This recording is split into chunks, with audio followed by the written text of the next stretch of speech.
I had someone on Twitter promise to send me feet pics if they won their pre-release. So if that rule extends to everyone else, if you win your pre-release, you have to send me feet pics based on, you know, everything that I told you. But yeah, so it's, I know I was a little harsh. Like, you look at Gwyn and Iris, there's just a ton of card draw. You're probably going to pull a Gwyn in your kit. But one Delmise, they made it a Delmise kit, but they focused on the hide and sneak aspect.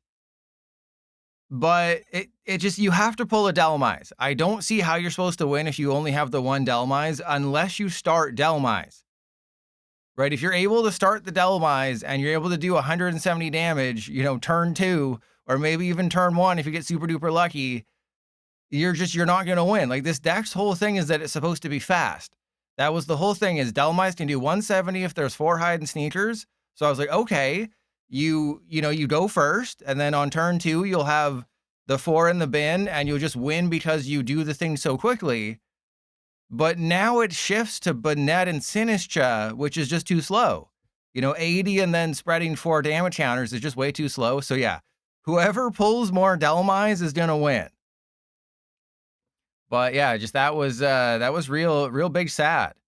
And then I think Miraidon definitely does seem like the one that's gonna win now. Like, I'd say, you know, a lot of people are gonna be like, oh, trust your pilot. You said Miraidon was the best and Delmise was, or Slowbro's the worst. But you said that Slowbro's the worst, but I beat Miraidon. Yeah, if a deck wins 70% of the time, then it loses 30% of the time, right? Just because, you know, you won 3 games in a row against Miraidon with your Slowbro kit doesn't mean you would win the next 7.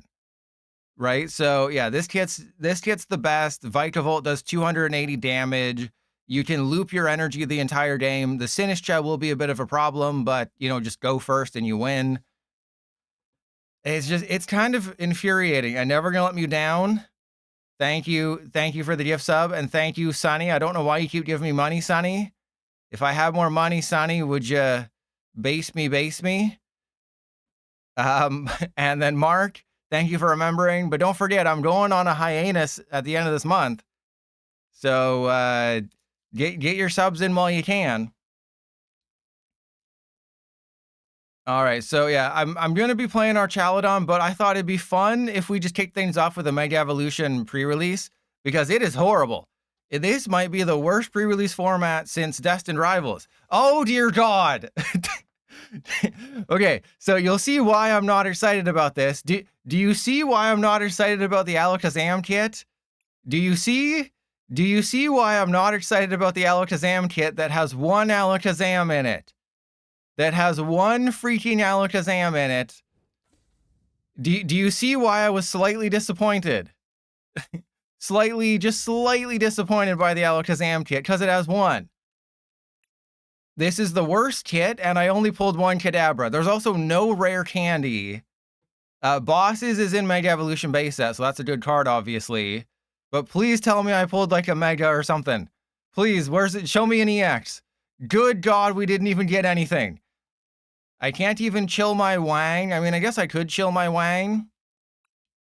We could do some supernatural shape-shifting. Do I have anything here? I'm just trying to look. I don't think there's anything I can do. I have a random Megamium. I don't have any metal. I think this is just a forfeit these nuts in my mouth. Because you can't win this. You can't win a pre-release with 1 Alakazam. It is literally impossible. This is literally just a forfeit these nuts. Like, sometimes you just got to realize you're not going to win. Because I pulled Alakazam in my first pre-release, and I ended up with the 3-3-3 line. Still wasn't enough. I still got my butt absolutely blown out by Inteleon. So yeah, it's honestly just better to forfeit, which is really sad. Is just, if you get the Alakazam kit, even if you get a bunch of Alakazam, there's no rare candy. That's the main problem. It's not that, oh, the Alakazam is you only have 1. No, there we go. Okay. The Inteleon one is still the best, but I'll take Lunatone Solrock with gargling these nuts. So this is perfect.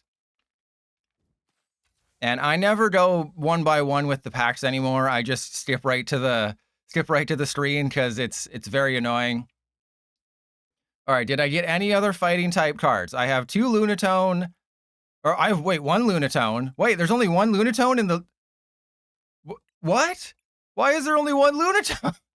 Oh my god, they sucked huge butts when it came to this. All right, well, do we have any good fighting types? I have Croagunk and Toxicroak, which is literally a worse Solrock. The Marshadow seems somewhat playable. I have a 3-2-3 line of Garganacl, but there's no energy. We got a no, I didn't get a Riolu. I got a freaking Mega Lucario, but I didn't get a Riolu. Oh god, this happens all the time. This is what happens in a pre-release. I do have triple Solrock though. All right, so Acerola's Mischief, useless in a well, not useless in a pre-release. I just wouldn't recommend it. And I somehow got 3 Pokemon Center Lady. That's random. That is extremely random. I don't think I need redeemable ticket. I think redeemable ticket is just like if I prize the 1 Lunatone, I just cry. I think that's the strategy. Is if I prize my Lunatone, I just cry. And the thing is with Marshadow is that it will buy me a turn. So if I keep the Marshadow, it just buys me a turn, but there's no energy acceleration. So it's just kind of go first. But yeah, that's big sad. All right, so do I put a Pokemon Center? I mean, the game gave me 3 Pokemon Center Lady. I feel like I have to put 1 in the deck. Or I could go for a Frisky Ruins. But, I mean, with Lana's Aid, that's the only recovery card. But we don't need a ton of energy. Where we're going, we don't need roads. Am I right? We can get by with 11 energy. We got Lana's Aid. We'll be fine. 2 Ultra Ball. More like put these balls in your mouth. Am I right, Lena? Yeah, press 1 if you agree. No, it's called drafting. Never to let you down. It's called drafting. This is what you got. You got to build the perfect deck. You know, I will not be making changes. Hey, somebody typed 1. See, Clamburglar typed 1. See, everyone meant 1. Yeah, everyone meant 1. No, everyone meant 1. We all know you meant 1. As long as I don't prize Lunatone, I win this. But that is just what happens. You get the EX. Okay, well, fantastic start. Really glad I added that Ultra Ball and cut all that energy. Really glad I cut all that energy. Okay, well, there's Kieran. Another great card. Thank you, Kieran. Never let me down. Very funny. You're hilarious. You should, I'm gonna get bodied by the Alakazam kit just because PDCGL hates me. Can I just get if I can get a fighting, one of the 2 fighting Gong, if I can get 1 of the 2 Ultra Ball, if I can just get the Lunatone, I have 5 outs to Lunatone. Or I can just like get the Marshadow, but that's not gonna work either. Meanwhile, my opponent is having the greatest turn of their life over there, and they are just sucking all the butts, and they're gonna flip 3 heads on triple spin. Yep, there's 1. Yep, there's 2, and there's 3. See, I told you. I am punished for my blasphemy of forfeiting D's nuts. Yep, there it is. There it is. This is fantastic. And Mark, yeah, I'm gonna need all the help I can get. So as soon as I say, oh, the Alakazam kit is the worst, I'm gonna get my butt blown out by a Spoink. But remember, I cut 2 energy. I added an Ultra Ball and a Marshadow, and I cut 2 energy. So realistically, I should be doing pretty good, right? I should be doing all right. You know, I added more consistency, another basic, cut 2 energy so I don't get overloaded, and then no basics and overloaded.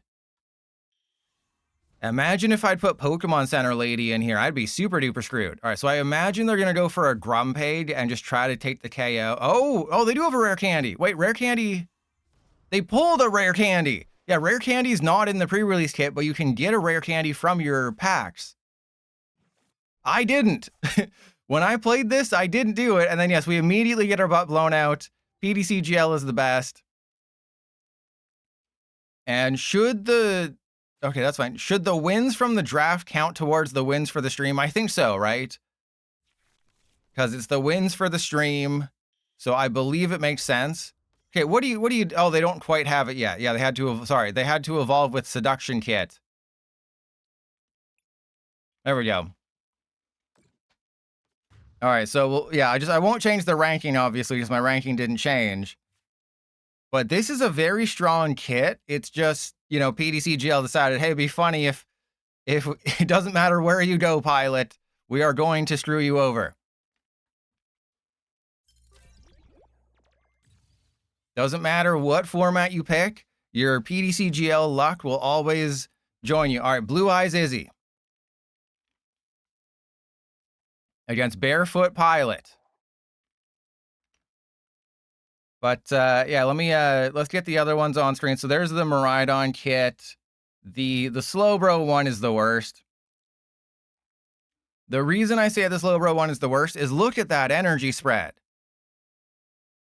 Right? I know there's 2 energy search, but this is just so, it's so crazy that they're just like, hey, 7 energy is enough for this deck. Which, to be fair, you can't put too much energy in here, but it's like, you only have Ultra Ball and Prism Tower to thin your hand. So it's like, what are you supposed to do? Yeah, everyone's just like, hey, there's only 1 Delmise in the kit. Well, just draw into more or just get more Delmise from your packs, pilot. Obviously, duh. Just get more packs from or just get more Delmise from your 4 packs. So yeah, just this is just really concerning, and there's no real good other cards you can add to the deck. And then Bastiodon, you are going to mulligan so much. There's only 4 basics. You can't start your fossil as a basic. If you pull Relicanth, though, if you're able to get like 2 Relicanth from your packs, because remember, you can get a regular art from a pack plus a reverse holo. So it is potentially possible to get 8 copies of a card in your 4 packs. It's not going to happen, but it is possible to get like a Relicanth in your uncommon slot and then a reverse holo Relicanth in another slot. So it is possible to just get all the things. Meanwhile, I'm getting screwed again by PTCGL. But they didn't prioritize Little Piggy, so this Little Piggy is not going to market. All right, well, I have a Garganacl that's taking a KO next turn. That's something, right? That is cool. You know, I'm doing 160 damage with Hammer in, and then I have nothing else that I can do because triple Solrock is never going to happen. Yeah, I'm just saying that it's theoretically, mathematically possible, but it's not probable. But yeah, just they did not cook. You have to play Philippe to do anything, but there's only 8 basic metal. So the odds of you actually, oh, they don't think I can, sorry. They attach to the Xerneas, so they're gonna have to Geogate for 2 spoink. And then just, you know, realize that Trust Your Pilot's playing Pokemon TC. You can suck my butt. Oh, I'm sorry. Would you kindly suck my butt? I mean, I did pull bosses as well, but wait, do they not have any, did they prize all their spoink? Oh, it sucks to be, I mean, I don't have a way to retreat, but still sucks to be you, bro. All right, so Lunatone. And then, yeah, that can go there. So let's go Drayton. Drayton 4. I don't want Lively Stadium. I guess I want Lillie's Garganacl. So if this is unfortunate. I basically have to just put the Garganacl in the active or sacrifice somebody. There is no good option here. So, I mean, I guess it makes sense to just let the Garganacl take a hit, because then I have a guaranteed knockout next turn. Because Bright Horns does 120, so everybody's getting knocked out except for Garganacl. It'd be really cool if I had a switch or something. But if they prize their spoink, or if they cut the spoink from the list, that's good. And remember, they can only wear 2 bras. So I think they prized Abra. They prized at least 1 Abra. Maybe they pulled another. So they're having a worse time than me, and I'm having a terrible time. So they use Bright Horns, which maybe they shouldn't have done. Because redeemable ticket, yeah, Lone Star, if you want to release prematurely, I will not stop you. You are free to roam about the cabin, releasing wherever you want. All right, that's pretty cool. I mean, I don't want to whip my deck out too quickly, but that should be fine. So then Marshadow, let's hammer in. Actually, no, I guess I should have Ultra Balled for a Natalie. And then if I could get oh no, I guess I prized it. There you go. Leah, welcome in. So I'm hopefully going to do one more stream next week. Because don't forget, we're in the thick of it right now. Okay, well, Marshadow gets the thing, and then, yeah, just hammer in. But I think just because I have, I think, 4 more videos to do, so it's new decks, rogue decks, old decks with new cards, and then probably the free decks video if I decide to do it. That is the schedule that I have to get up in the next 13 days, because if you didn't know, Pitch Black is in 13 days. Wait, does this kit not have a Premium Power Pro in it? There's no way there's not a Premium Power Pro in the kit, right? There has to be. It's literally and figuratively impossible for there not to be any PP. Why would the Pokemon Company not want me to play with my PP? Okay, well, that's fine. I guess, yeah, I Harry Mama the Abra, knock it out, and then I can knock out the Jinx next turn. But, like, you gotta be able to play with your PP at some point, right? There's no PP? Why? Pokemon Company, why are you not letting me play with my PP? I've spent years perfecting my technique. So let me get this straight. There's a Lunatone Solrock kit. And instead of Premium Power Pro, you gave us Garganacl. You gave us a fighting type pre-release kit. Yeah, the Mega Evolution one is cooked. The Alakazam is trash. You know, Inteleon's really good because it does 110 damage for, I think, 1 energy. The Lunatone Solrock kit is trash because you get 1 Lunatone. You know, normally people overblow things like Mistress Paddlebottom sometimes does. People like to get overblown. They are not blowing me over the limit right now when it comes to how bad Mega Evolution is as a pre-release version. It's a rough one out there. But this is what I'm doing for you. So do not play the Mega Evolution pre-release. The build and battle for Mega Evolution is bad. To be fair, pretty much everything in the Mega Evolution era has been bad for pre-releases because the set sizes are so small and so bad. Once they introduce, you know, more Scarlet and Violet, the better Scarlet and Violet sets, once they only a 10 stream streak for Lena, everyone say, boo, Lena. You need to get 100 stream streak before you can be considered cool. But like the Sword and Shield era, I think was really, really good for pre-releases. Same with Sun and Moon. If you go before that, maybe not. Yeah, you put the L in Lena. All right, well, this is a terrible start that doesn't let me do anything. That's cool. Is a 1 stream streak good? No. A 1 stream, you can't even do the thing. I think I set a limit where you have to have watched at least 10. It's either 5 or 10 is the minimum to even have that pop up. Well, this is fantastic. Oh, another fantastic start for Trust Your Pilot. Another fantastic start for Trust Your Pilot. Good news is we're facing the Alakazam kit and I went first. So there's it's a very high chance that I win as long as I don't keep top decking energy. They should not have played with their balls yet because they're going to be using Geogate. So Perky should not have used Dust Ball there because if they're using Geogate, that's going to thin their deck by 3 cards. And when you play with your balls, you want big things to come out of them. You don't want small things. So getting a basic Abra didn't really advance their board position, right? You wanted to play with your balls to get Kadabra and Grumpig, unless their hand already has like a bunch of them. And there's Brock Scouting. Lunatone's prized? Lunatone is not prized. Okay.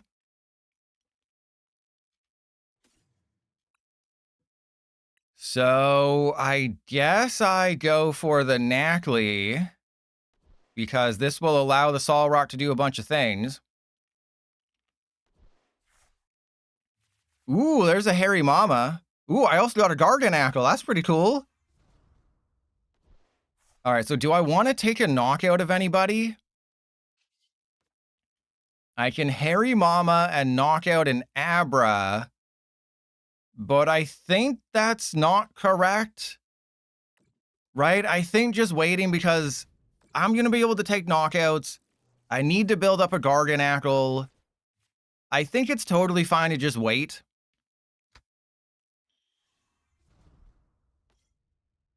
But they didn't need a basic, right? If you're benching 3 basics with Geogate, which is a really good call for family attack, especially in a pre-release, then you want to increase your chances of finding a Kadabra off of the Dust Ball next turn. So there was no advantage to Dusk playing with their balls before they Geodated. And Neon Wolf, what do you mean flying in the wrong direction? Canada's going all the way, baby. Wait, all the way? Did I say all the way, baby? Yeah, Cypher Maniac's Code Breaking is a great card in here if there was more than one Alakazam. So, you know, Gleaver, I am a math magician. You know, I'm a math debater. I'm a math magician. And see, this is why. This is why I wanted to do the thing, is I wanted to bait out their Kadabra. Okay, so now I can... So they wasted an energy. They wasted a Kadabra. See, this is why I waited. See, waiting and baiting. That's the national pastime of Canada. Yeah, I'm doing hard math. See, I know how to win these games. I tell you this every time. I'm a freaking math debater. And there's no reason to use Lilies early because, I mean, what's the point? You don't draw 8 in a pre-release.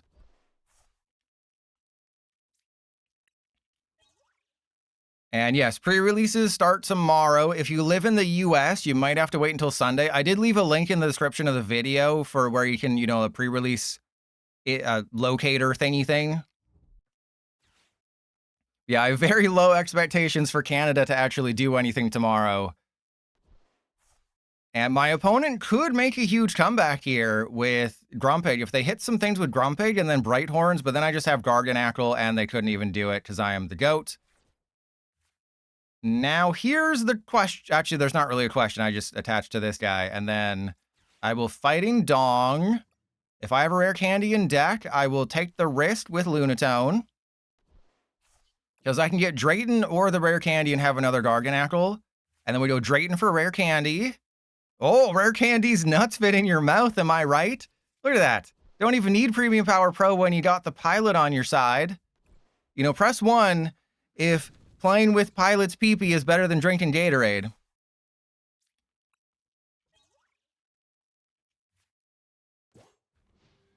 And, oh, so the match had its time change. Cool. Eevee, how dare everyone else type 1, Eevee. Gatorade's pretty good. How dare you, Gleaver. And some stores are doing it on the 4th. Yeah, like you don't want to miss out on money, right? Especially if you're a store, because by doing pre-releases earlier, you have a chance to get product earlier because people would trade them in, and then you can sell them on eBay earlier for more money. Because I watched a ton, every single pitch black pack opening that was on the internet, not just on YouTube, on the entire freaking internet, even the ones on the sites that you don't want to know about. I watched them.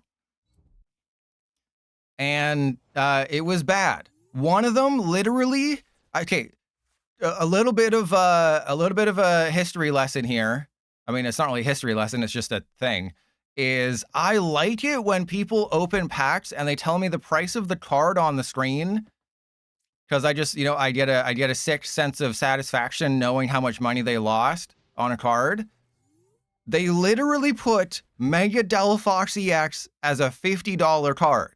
I know it was a pre-release price, but Mega Delphox is a bulk EX. Maybe it'll get to $3. Maybe it'll get to $3 at its height, but they put it at $50. $50. And yeah, and the Pokemon Company, yeah, $350, about $350. The Pokemon Company sends out pitch black product to like influencers early, so that's why Cerebi has the pack opening. You know, Leonhardt, a bunch of other creators have pitch black booster box openings. If you're wondering, the Pokemon Company sends it to them. Other people just have like the hookups at stores. You know, sometimes you can go into a store that doesn't care and they'll accidentally sell it early because it's just like, oh, the product showed up. We got to put these Pokemon cards on the shelf. Alternatively, the Pokemon Company, even though they own the printing factory, the Pokemon Company sometimes screws up and, oh, you opened a Mega Evolution blister pack? Oops, there's Pitch Black inside. Oops, you bought a Chaos Rising pack? Well, yes, Pitch Black's in there.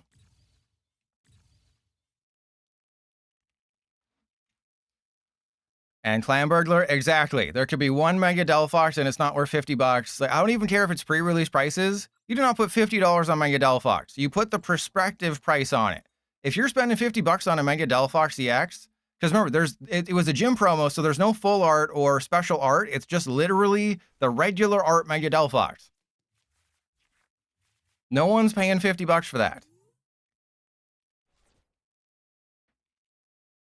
And if they do, they deserve to be beaten off. Their wallet deserves to be beaten off. Yeah, I watch so many damn openings, and you know, not all of them are in English, and not all of them have, you know, good focusing or anything. So I suffered for all of you. I had to watch videos of people opening cards that I'll never put between my toes.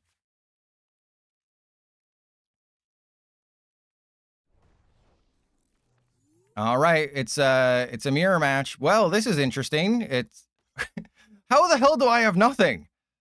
All right, well, I think I take a huge risk here. I think I take the biggest risk in the history of the world. No, I can't get rid of the Solrock. I have to get rid of the Garganacl. And then I go for a Knackley. Well, what is my hand? What is happening? I prize 2 Knackley. I have nothing. I have no energy in my... This is crazy. And Eevee, I haven't quite decided on the final day, but I would say most likely the 25th. So Saturday the 25th, so 3 weeks tomorrow, will probably be my last stream. So let me see. The 16th is Pitch Black. So if I do 1, 2, 3, 4, 5, 6, 7. So I can do 8 Pitch Black streams, which is pretty much all the decks. Right? I can pretty much do all the decks in 8 streams from Pitch Black, because there's the 5 best new decks. Well, there's 4. It's Hide and Sneak is number 1, Mega Excadrill, Mega Chandelure, Toucannon. Goated. But this means I can't knock out the Makuhita this turn unless I believe in the heart of the cards, but I don't believe in the heart of the cards. But watch me get Rare Candy Garganacl off of this. Are you kidding me? Are you freaking kidding me?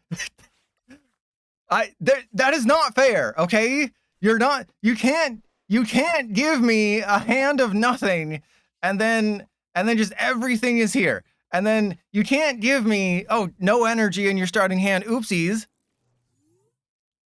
I mean, I'm totally fine and I'm going to win, but that is crazy. And the method for no. Fun fact, Foogler. Hey, that rhymed. If you pull a, I guess they're going to bring up a Knackle stack and that's going to ruin my life.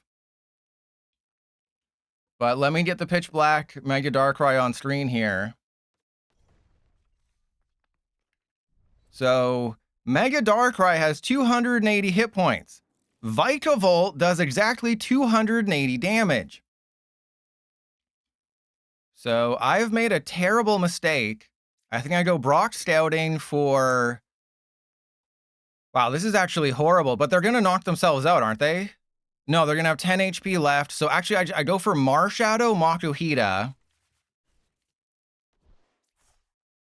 And then I make them regret everything. It's like, oh, you want to knock out my Knackle stack? Go for it. So yeah, this is a pre-release where you cannot play a Mega Darkrai. Do not under any circumstances play a Mega Darkrai, because Vikavolt does 280 damage with a Voltaic attached. with Giga Railgun. So that one-shots Mega Zeraora, that one-shots Mega Darkrai, it one-shots Wailord EX. It one-shots pretty much every Mega in Pitch Black that matters. So, no, you cannot play one Mega 39 energy and hope for the best, because you will lose. It'll be very sad. All right, so I can go Lawnazade for, yeah, just everything back. And, yep, somehow didn't have any energy. That's not bad. But it's weak to lightning. Wailord EX is weak to lightning, so it's not surviving a Giga Railgun either. This is another reason why I said Giga Railgun and Vikavolt is so insane, is that if anyone gets cheeky and is like, oh, I'm gonna play my Mega deck with 39 energy. No. No, a Miraidon kit absolutely claps your cheeks. It is kind of hilarious. And what was the other? Yeah, so here's the Wailord. It's weak to lightning. So yes, it does have 380 hit points, but it's weak to lightning. So someone who's going to think like, oh, Wailord's so insane. No, you lose. Morpeko. You can't even play this stupid thing. One Vikavolt just destroys it. Right? And don't forget that Miraidon is insane as well. Like, I know it hurts itself, which is going to create some kind of unfortunate situations with math. I guess I attacked with the... No, I guess I should Lunatone. I know I'm down my Lawnazade, but I'm going to need some energy to attack here. So let's go Shadowy Sidekick. Yeah, I know it's going to create some odd scenarios where there's Banette doing 80, Thunder damaging itself, and then Sinistcha clapping its own cheeks. But if you're just facing Bastiodon, or if you're just facing Slowbro, you don't really need to do much aside from just play for Miraidon.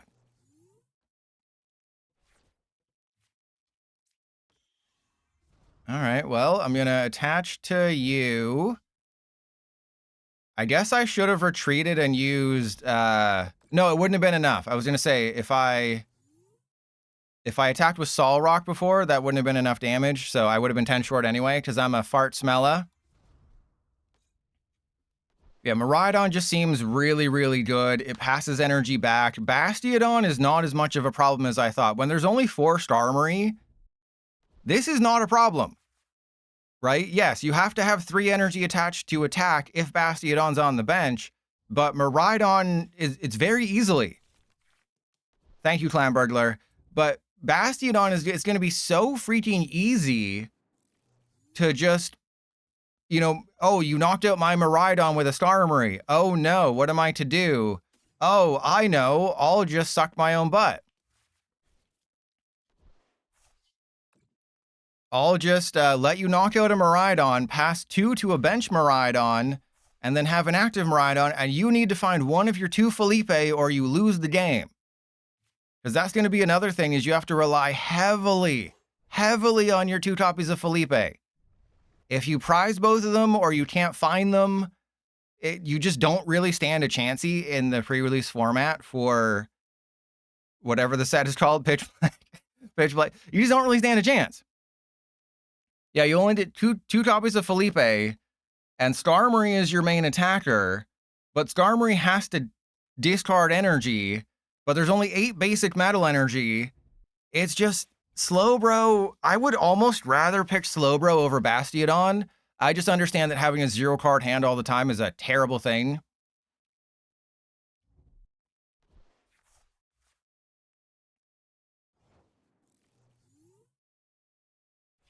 All right, well, I just won the game because I'm awesome like that. Oh, wait, no, I'm not. Wait, Kieran is only... Wait, why is Kieran in the deck? What point does Kieran serve here? Okay, well, I guess I just Cosmic Beam. I was like, oh, if they put Kieran... Yeah, but, like, just put a switch in the deck. What's the point of Kieran? Don't put a Kieran in the deck when we don't need it. We don't need a freaking Kieran here.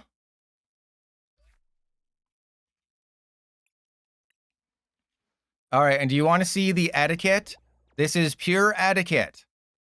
So remember, this is etiquette. If you're ever in a pre-release and you get to 3 wins, play another game and then immediately concede. That is etiquette.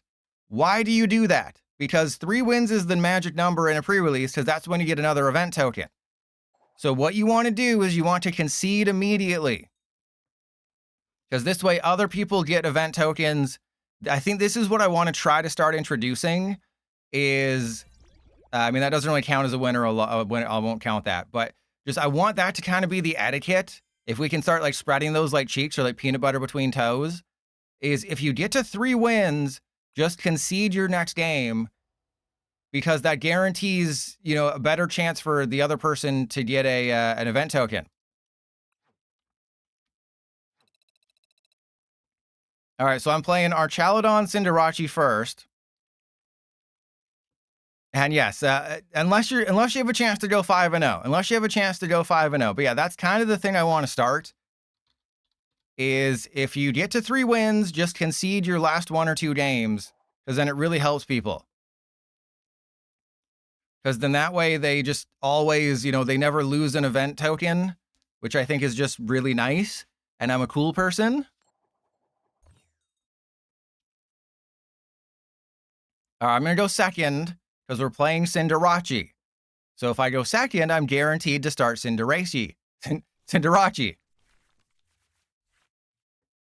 Son of... Okay, this happened in my testing. I did 4 or 5 test games. I started CINDERACE once. And there's only 6 or 7 other basics. And then I would have knocked out a freaking Bulbasaur. You have got to be kidding me. I would have knocked out a freaking Bulbasaur. Also, Teal Mask Oderpon is a massive problem for this deck, even with the 30 damage reduction.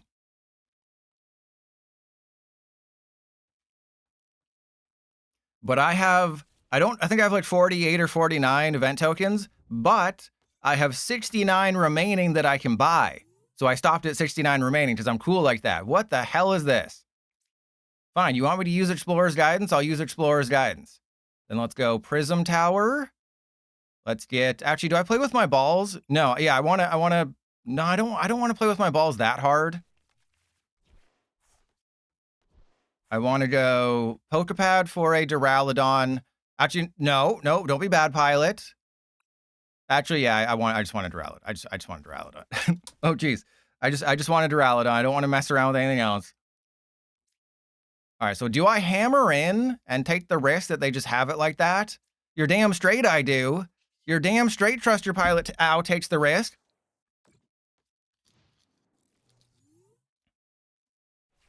You're damn straight. But it was so funny during my testing. Never started CINDERACE, and all I faced was Garchomp, which is a bad matchup unless you have a good start. And of course, I prized 2 of my 3 Archaludon all the time. So I think one game I prized all but 1 Archaludon. The other games, I just had a handful of 6 energy. You know, just really, really fun stuff. Oh, and if you're wondering, the all-you-can-yeet tweet didn't get to 1,000 likes. It's not even at 800 likes. I feel so disappointed in the world.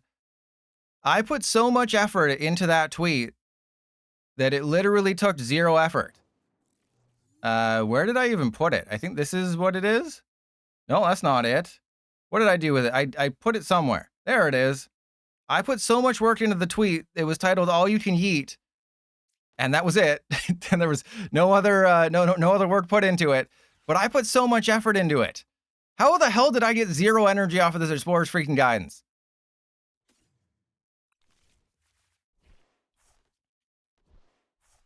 All right. Well, I guess I just hammer in and regret everything. So yeah, this was one of the openings that I saw on YouTube. I was like, I have to be the first person on the internet to post this and get all those internet likes. And then I only got 760 likes after a day. I'm very disappointed in Twitter. You know, I put, all I did was say, "All you can yeet." It's one of the funniest attack names ever. And I have, 8,000 something followers on Twitter. Well, less than 10%. Less than 10% liked it. You're all a disappointment to me. And what do you mean? It's right there. All you can eat. It is literally the attack name.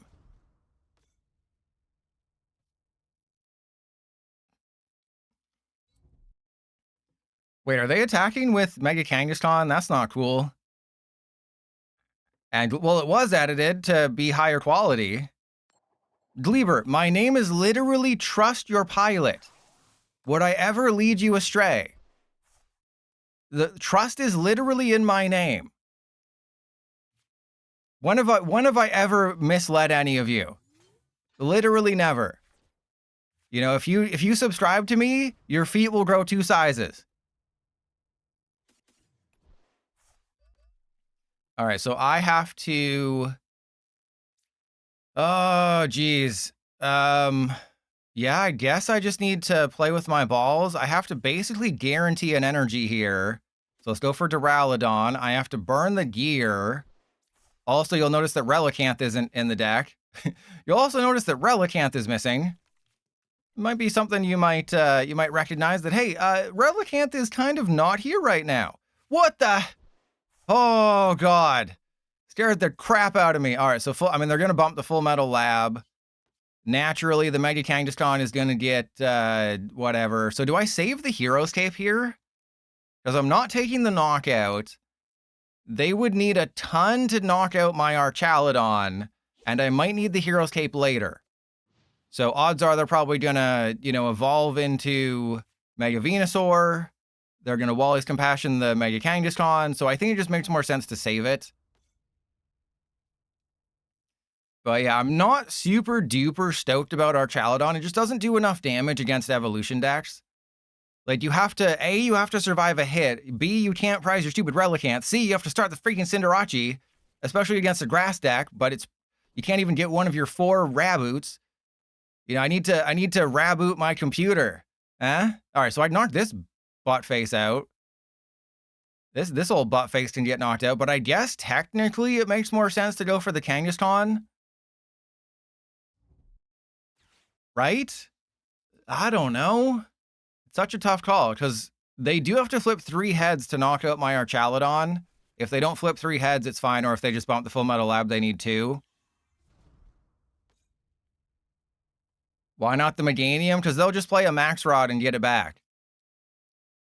They'll have a Forest of Vitality, though they do have 3 different stage 2s. Toasty, there's not enough lotion in the world. Okay, so they're retreating. They're retreating into Hydrapple, which is concerning. Oh, never mind. We're fine. Okay, so then I just... Oh, yeah, I guess if I can play... If I get Boss's orders, I think I should play it. Yeah, if I get Bosses, I should definitely play it. This takes 2 energy off the field, which is really good. And then, simply because I don't know what's about to happen, right? In a normal world, I would put the Hero's Cape on the active, but I think I should put the Hero's Cape when I have Relicanth. Like, I really can't believe it's not butter. And then we got everything I needed. Thank you. Yeah, like, there was obviously a world where I should have Hero's Caped, but, like, what if I didn't get the Relicanth and then it survives a hit, and then it's like, well, what was the point? Right? You can't use Raging Hammer, and if they attack with Ogerpon, it's just a Metal Defender anyway. So I need to save the Hero's Cape for the end of the game, and we'll be fine. As long as I don't get stamped or red carded. So we have to hope Max Rod is their ace spec. And, yeah. And we're about to get judged or something. Remember back in the day when you always knew, like, oh, they put Lumineon down, it's going to be an I&O. Now it's like, what are they going to do? Go Petrol for Unfair Stamp? Nah, bro, they're going for like a Dawn or a Lilies or something. Yeah, they're going for a Lilies. So, yeah, if you weren't here earlier, I'll probably stream one more time next week before Pitch Black, which is in 13 days. I don't know what day it'll be. It just depends, how I'm able to get it up. Because I have to work on a bunch of different videos, and I also have another preview video on tomorrow. So I'll get the preview video up for Delta Rain 30th celebration, those new cards tomorrow. So I'll talk about Mega Malamar, I'll talk about Ditto, I'll talk about Alolan Exeggutor. Don't be excited about Ditto or Exeggutor. The internet blew them out of proportion. They are not good. And I think Malamar is better than people give it credit for. All right, yeah, if you want to attack. Mega Ray looks cool. No, Mega Ray is a mega disappointment. But Backtrack Badge? What about Backtrack Badge? Oh, you're talking about for Ditto? No, Leah, no. Leah, no. Leah, please. Please, Leah. Don't do this to yourself, Leah. All right, I mean, I could retreat and do the thing, but that seems dumb. I don't know. This is such a tough call. I think what I'm going to do is I'm going to get rid of the Cinderace and that.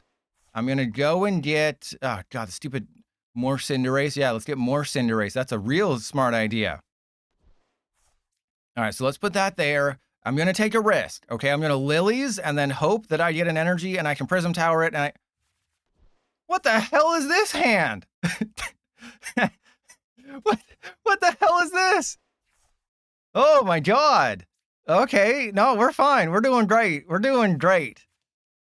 Remember when I said I needed energy? Yeah, that was a lie. All right, so Raging Hammer for 260.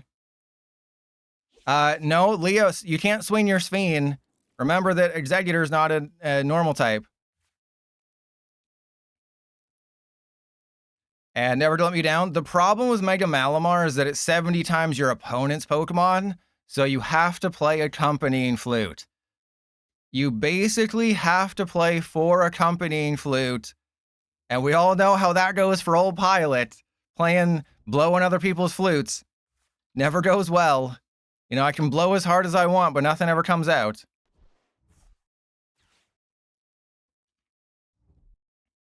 Well, actually, Lickitung is the same.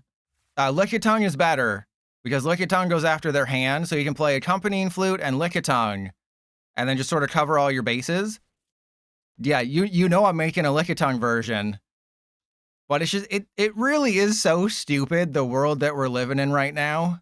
That's also an option that I'll mention. Same with the Mandibuzz and Lily's Rabombi, Mandibuzz, Lickitung, and Accompanying Flute, I believe, are the 4 options.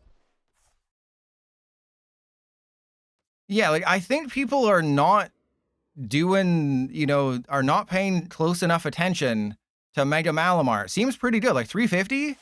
And Monkey Dory. The problem is I mean, this is the problem here, right? A Meganium with a Brave Bangle one-shots Mega Malamar, right? This one-shots Mega Malamar by sneezing. This one-shots Mega Malamar by basting it with its Syrup Storm. That is the issue. All right, so I think in this situation, I just go for their Teal Mask Ogerpon, because despite PTCGL doing everything in its power to screw me over, I am able to manufacture a win here, because instead of giving me energy, they gave me 2 Night Stretcher, which is, you fool. You fool. Oh God. I promise I'm a grown man. You fool, PTCGL. You gave me Night Stretcher to get back to Archaludon and energy, and I know how to do math now. Yeah, I slightly know how to do math now, and I know that getting rid of their Ogerpon is super duper strong. And I don't have to worry about anything because I'm cool like that. Yeah, oh, did you, wait, remember what I was just saying? My last 4 prize cards were Archaludon Energy. Did anyone else notice that? That I prized 2 Archaludon and 2 Energy.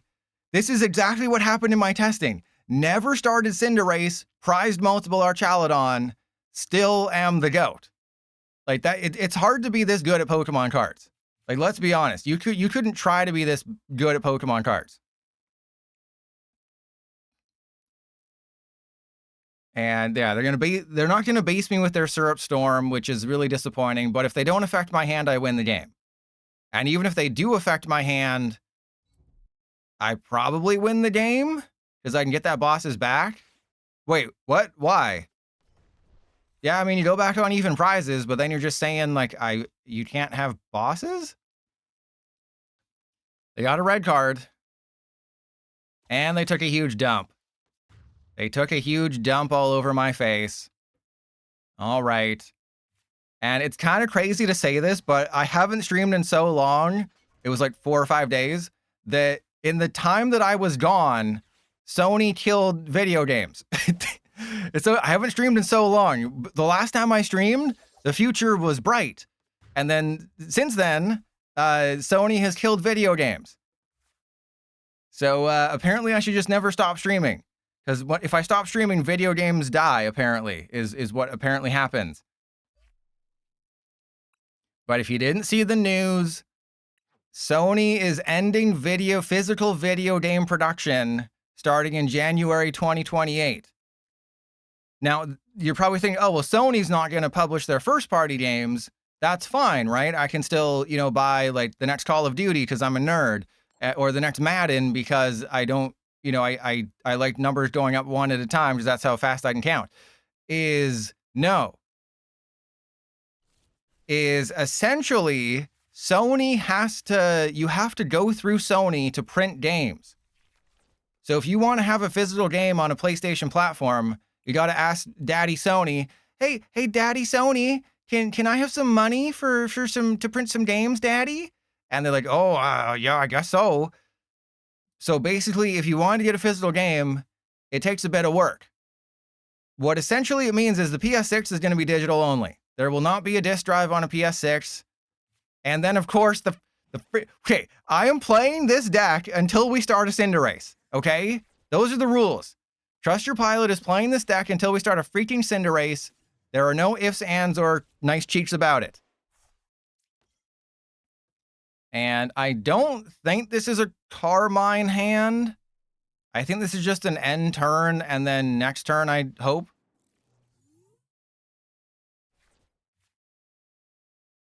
And, but yeah, the thing is, they've been talking about this for about 15 years. Like, right when the PS4 and Xbox One were announced, everyone, like, or before they were announced, everyone was like, oh, this is the time. This is the generation where physical games go to die. Hey, I'm that good at Pokemon cards. Everyone was saying, 15 plus years ago, or I guess 15 years ago, because the PS4 was, 2013?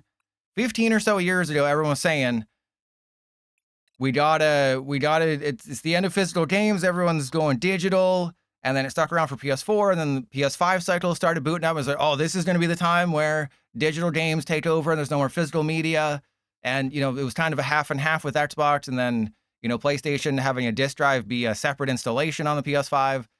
With the PlayStation 6, physical games are gone forever. And, like, it sucks, but most people are choosing to spend their time in free-to-play games, right? Like, Fortnite is still the biggest game on the planet. Minecraft, you spend $20. That's been out for, like, 20 years, and you spent $20 at some point. You're still playing that. Grand Theft Auto, people are going to play that for 20 million years. So it sucks for most people, and I'll tell you about how it personally affects me, because that's all that matters, is like, it's a choice, right? It reduces the manufacturing cost. Hey, Mega Gengar Pedo deck. Oh, if only their name was Pedo Merlot instead of Pedro Merlot. Damn you. It would have fit perfectly. But it sucks. It definitely sucks that physical media is dying with the next generation, and it's kind of funny that it's all up to Nintendo. Oh, they will not. The price of physical games will definitely not go down, or the price of games, sorry, will not go down. This is the main reason why it's happening. Is you look at video games through the years, is they've stayed steady at $60. It's only recently where they've raised to $70 or $80 per game.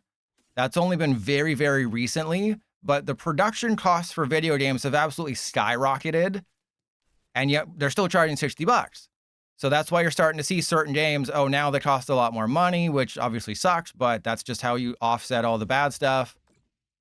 I guess yeah, I guess so. I guess I put it on that one. is that's what you had to do, is you had to do that. But when you manufacture a disc, the disc costs money, the cover art costs money, you know, the case costs money, shipping costs money.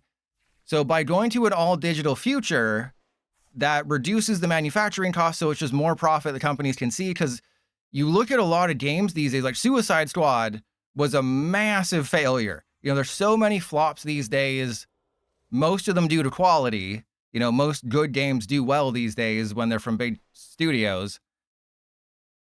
Yeah, you're only doing 70 damage. And, well, no, it was also the reselling thing, right? It's, you know, handing someone a game and they can play it and reselling. But the thing for companies is they want to have all of the money, right? They don't want you to spend $80 on a game, then sell it for 50, and then the other person pays 50, but they don't get any money for that. With a digital only future, that's kind of what's happening now, is they get 100% of the proceeds, which again is just something that kind of makes sense. Oh God, what do I do right now? I think I go Pokégear and hope for bosses. Yeah, then I bosses the Haunter. And then we knock out the Haunter, and that is pretty funny. All right, and then it makes sense to evolve into the Archaludon because they can't knock it out. I'm going to hold on to my energy because we don't need it currently. But obviously the Mega Gengar is going to be a bit of a problem. But the good news is I have a way around that, and that's called Baby Archaludon.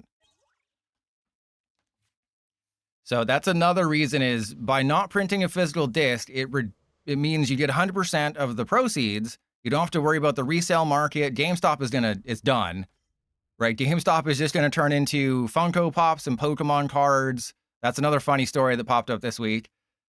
And like retro games, but that's gonna go away in a while. But yeah, it's if you didn't see the story about GameStop and Pokemon cards, they're charging what is it? 3 times MSRP. And in GameStop's defense, it is manufacturer suggested retail pricing, so they don't have to put it at you know, $100. They can charge $400 if they want. It's up to you if you want to buy it. Okay, well, if you're gonna suck my butt, I'm going to let you do it. Huh. So they played this correctly.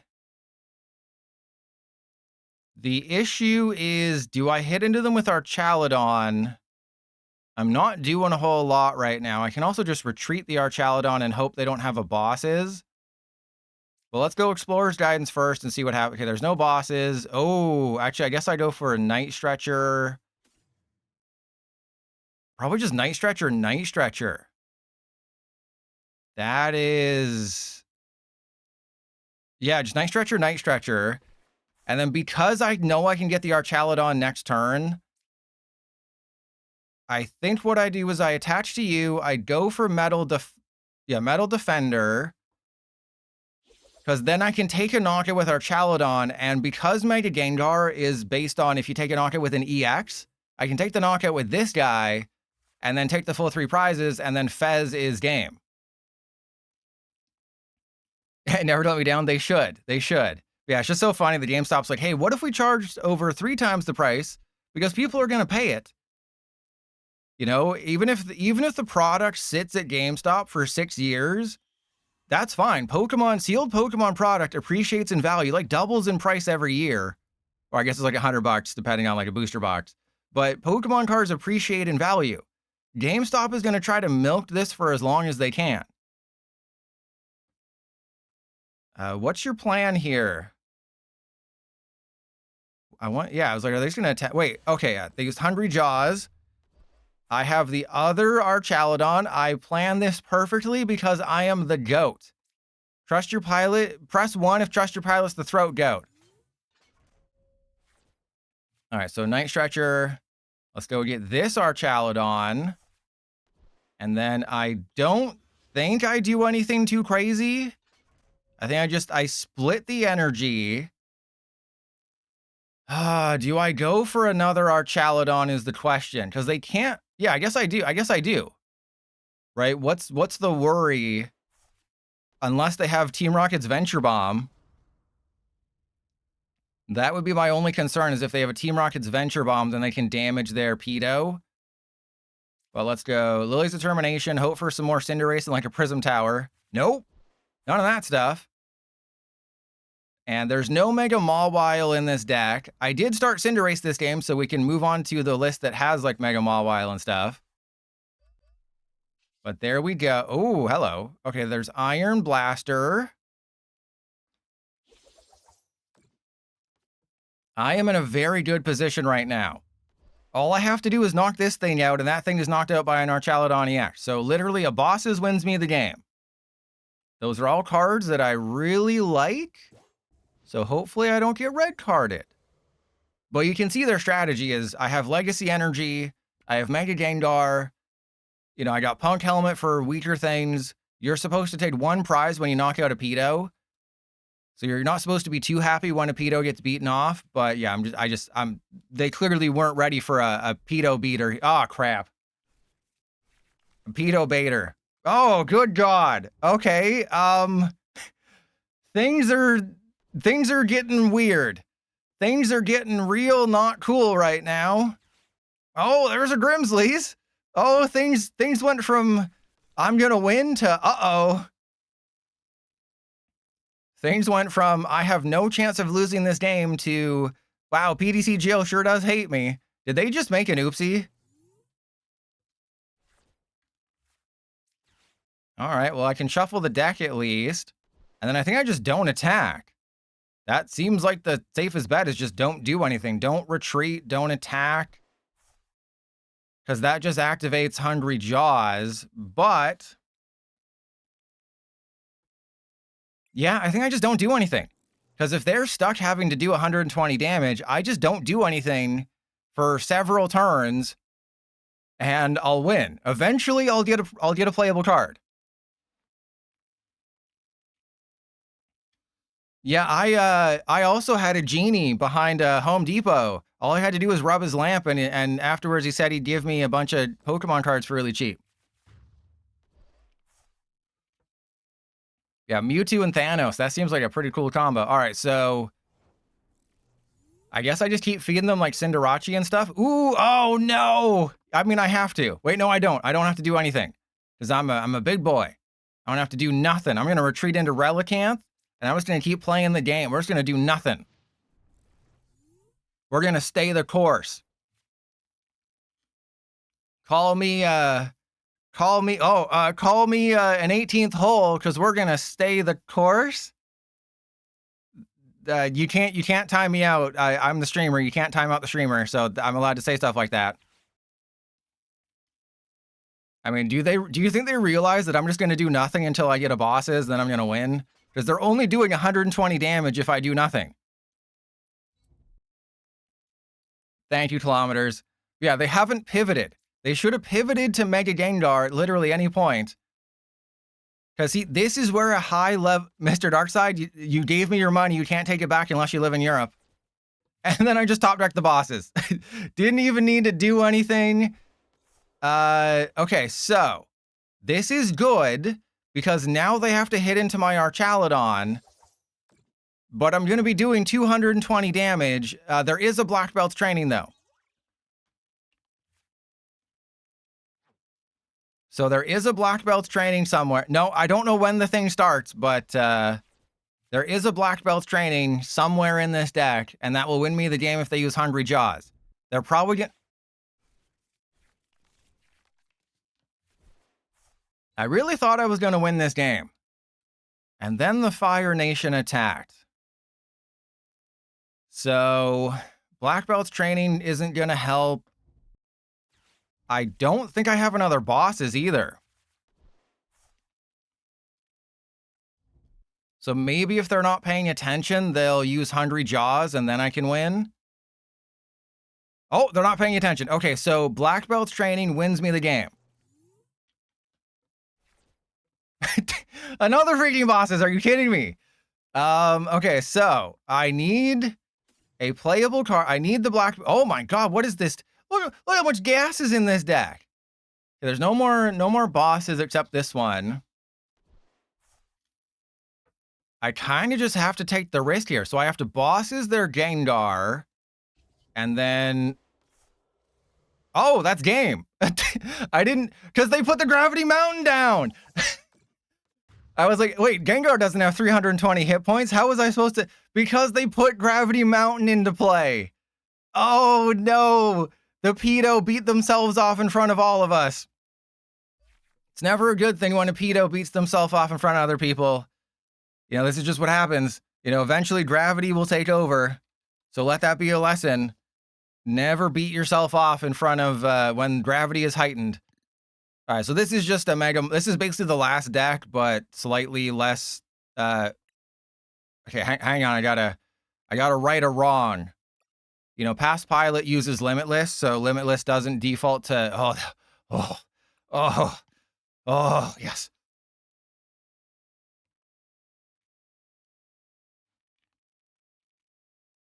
No, they were playing a Sharpedo deck. They were playing a Pedo deck. Well, I'm 6-1 because I'm the GOAT. And I guess I should talk about how the PS6 affects me, your favorite streamer. You know, press 1 if I'm your favorite streamer.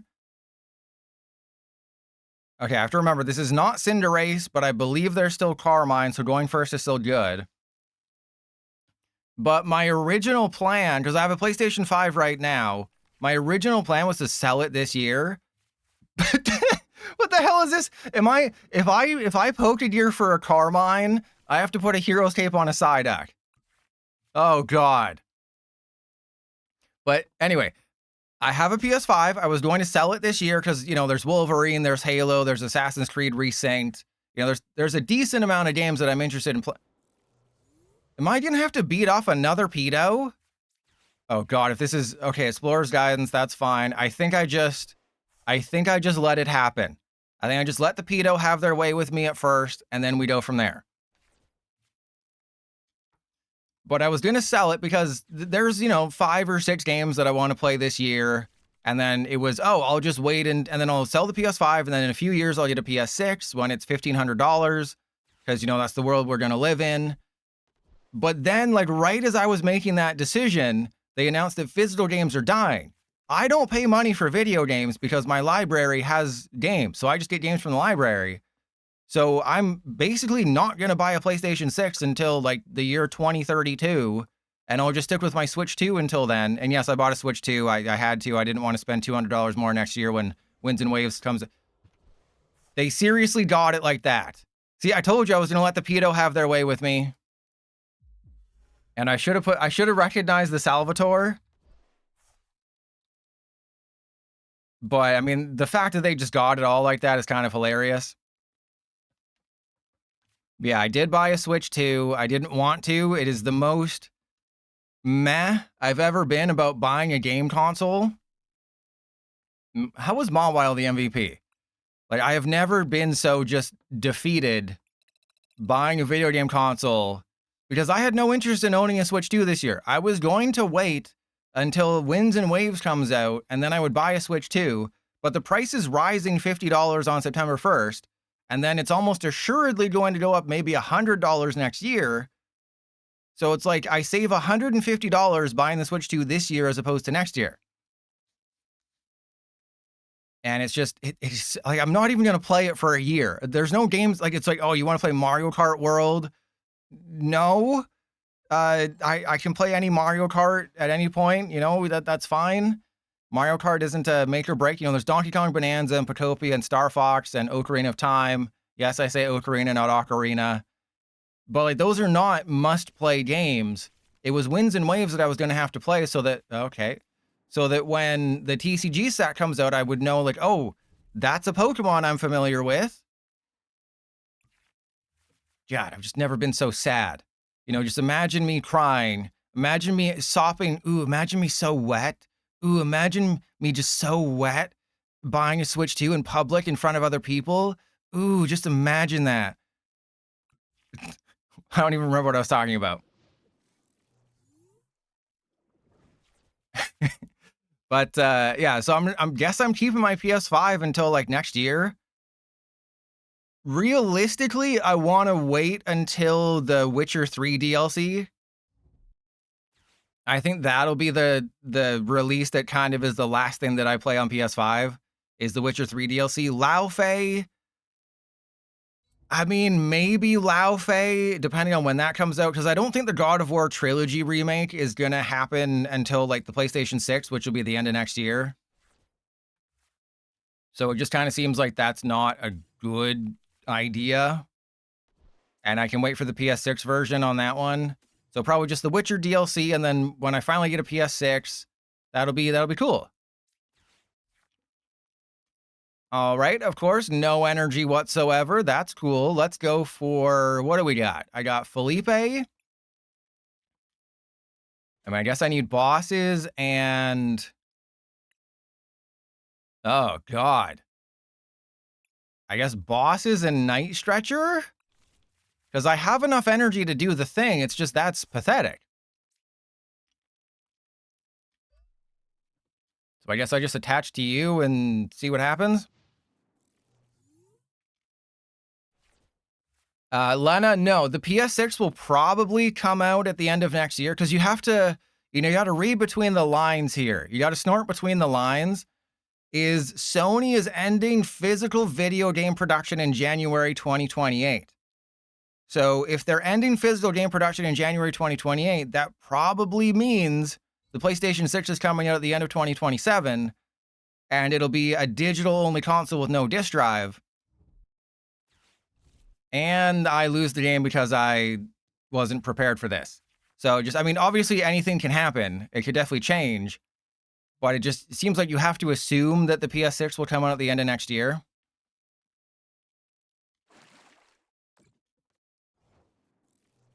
And, I mean, it could be anything, right? It could definitely be that. All right, PTC Jill, you screwed me over last time, and you screwed me over this time. Fantastic. Well, I can play with my balls, which is always good. So I need to go get an energy and, oh crap, a Night Stretcher. This is terrible. This could not be going worse. All right, then I have to Ultra Ball away the Carmine and the Prism Tower. Go for again? There's no way. Okay.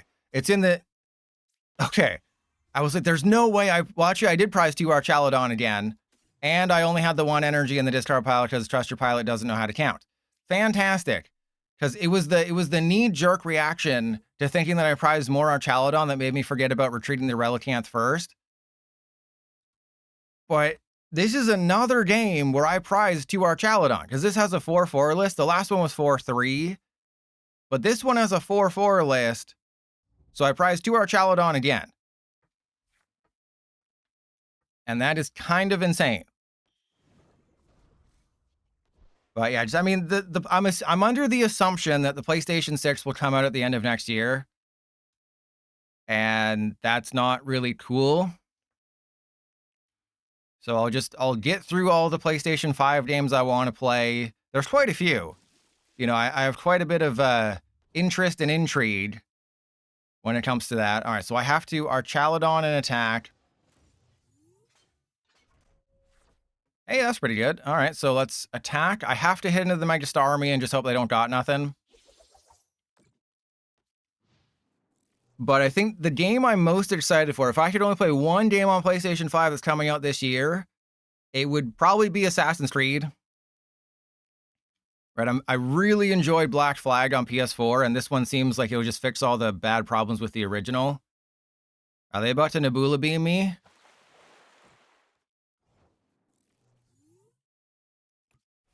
Okay, actually, that's pretty good. So, yeah, let's just take our prizes and see what happens. Because Black Flag is out a week yesterday. I think it's the 9th is when it comes out, and then Halo is the 28th, which is just a crazy thing to say that, oh yeah, Halo is coming out in 4 weeks on PlayStation, or less than 4 weeks on PlayStation.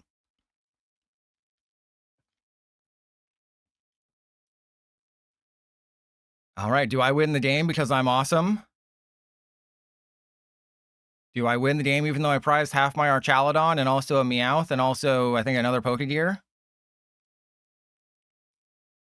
But, you know, Archaludon has always been, we have to survive a hit. We need the Relicanth combo. We basically have to survive a hit. We have 300 hit points. We're a stage 1. That's kind of unheard of, especially when you look at Mega Mawile, which is, you know, gives up 2 more prizes and it has 320 hit points. You didn't hear, that's actually the title of the game, is that it is Halo Campaign Evolved. Because before it was, it's a play on words. It was Halo Combat Evolved. Now it's Halo Campaign Evolved. So there's only a campaign, but there is co-op. So it's not single player, but there's only a campaign. Which is, you might say that's quite painful, huh? That's quite painful, and that's an Explorer's Guide. It's fantastic. Okay, so Hero's Cape and, oh god. Hero's Cape and Energy, I think, is fine, because I have a Philippe. I guess I go get Archaludon from the discard pile, and I have a fully powered up Archaludon, and I am goated like that. I am goated in the sauce, as the kids these days would say.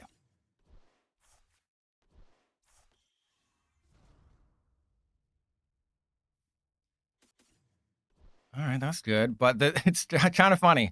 The two big remakes coming out this month are Halo and Assassin's Creed. Both of them stripped out the multiplayer.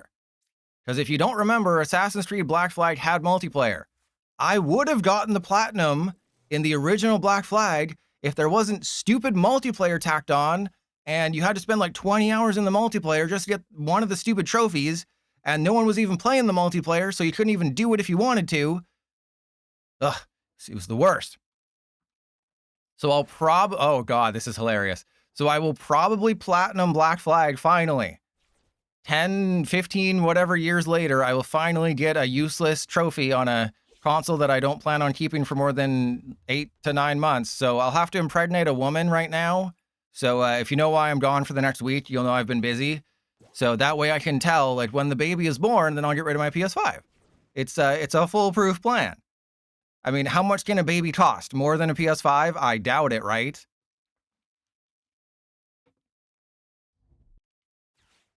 Are you seriously going to boss my Duraludon? Do you seriously think you can beat off a pilot with that attitude?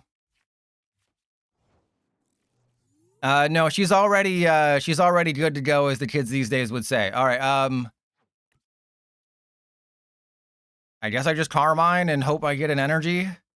Thank you.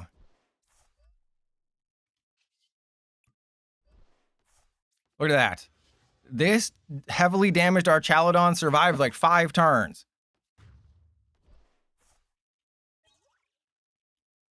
Wait, did I not put a single Prism Tower into play that entire game? I think every single Prism Tower, any of the 3 Prism Tower I saw, don't need them. They are useless. Oh, I'm almost at level 469. So if you think 60... It's a rematch, by the way, because there's so many people playing TCG Live. And that's another reason why I wanted to stream today, is because tomorrow is, you know, round of 16 in the World Cup with Canada. It's America Day tomorrow as well. It's, you know, pre-releases begin. I'm sure there's some tournament somewhere, and that'll hurt my viewership. So it just made more sense to stream today. And I was able to get the pre-release video up yesterday. I thought it would have to be today. So just everything lined up perfectly. And then tomorrow I'll do my Mega Mawile and 30th celebration preview. Hopefully Monday or Tuesday, I'll get the first of 3 deck preview videos for Pitch Black, because I have a lot to, you know, you should really feel bad for me. You know, nobody feels bad enough for me that I have to, you know, work and make money and stuff. You know, you don't feel my pain. Actually, let me double check. How many views do you think my previous free decks video got? Because I remember it was quite low.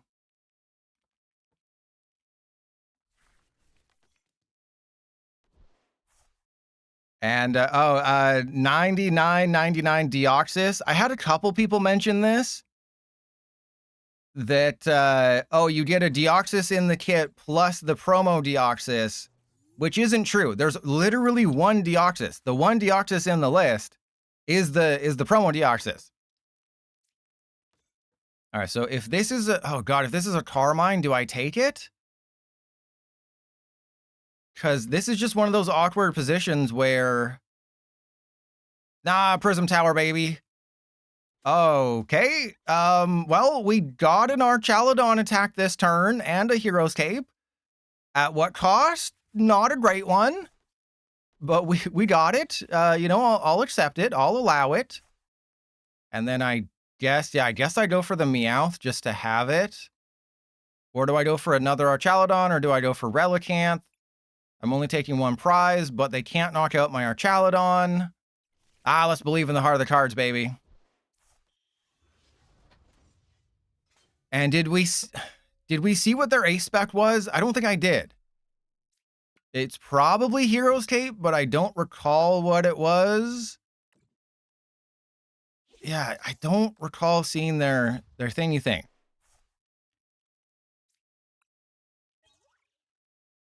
And yeah, so if you're wondering, my last free decks video got just under 8,000 views. That was the Chaos Rising one. So I think I'll do a full video. What I didn't do with the last one is include the patch notes. Because normally as I'm making the free decks video, or like as I'm about to post it, that's when they post the patch notes. So maybe what I'll do is I'll combine the patch notes and the free decks video. And, you know, if they have another, you know, there'll probably be Pitch Black pre-releases, they'll announce the date that too on the 16th of July. So I think I'll combine patch notes and free decks into one video, and maybe that'll masterfully bait more people into watching it. Press 1 if I can do a better job masterfully baiting you. Press 1 if you're dissatisfied with my baiting potential. I was trying to find a B word that is a synonym for potential. Baiting boisterous? No, my baiting buoyancy? I don't know. Okay, remember when I needed that Carmine like 2 turns ago? All right, let's go for Boss's Hors d'oeuvres. I want to save that because I just obviously want to hit into this Starmie for now. And I believe if I'm going to do one more stream, I will probably run out of time and I won't be able to pre-schedule videos for when I'm on my break. And I did learn something very bad. So Past Pilot is an idiot. I don't know if you knew this, but Past Pilot was kind of dumb. Remember my original strategy was to take a few videos from the gaming channel and post them on the main channel just to see if they could get more views because the gaming channel is floundering more than a Magikarp. Well, Past Pilot was dumb and exported the videos in 720p and 25 frames per second. And I don't have the original files anymore because they took up way too much room. I think the tackle video was about 300 gigabytes of just footage. And I'm not talking about the other 300 gigabytes I have of footage. So I had to get rid of it to make room for other stuff. So I deleted all the original stuff, and it also came out like a year and a half ago or a year ago or whatever. So I will not be able to do that because 1080p 60 FPS is what you should be exporting in. But I didn't realize that one of the settings that I had on my editing software was that it defaulted to 720p 25 FPS. I'm so good at this game. Don't think I've used Prism Tower yet though. So if you ever watch some of my old videos and you're like, why is the frame rate not great? It's because my editing software defaulted to 25 FPS and we're at level 460. Hey, funny number.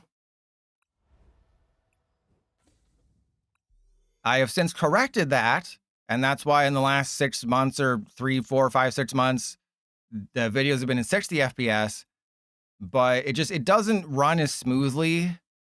You know, as much as I want to bait people into watching videos and give me more money, I want the quality to be good.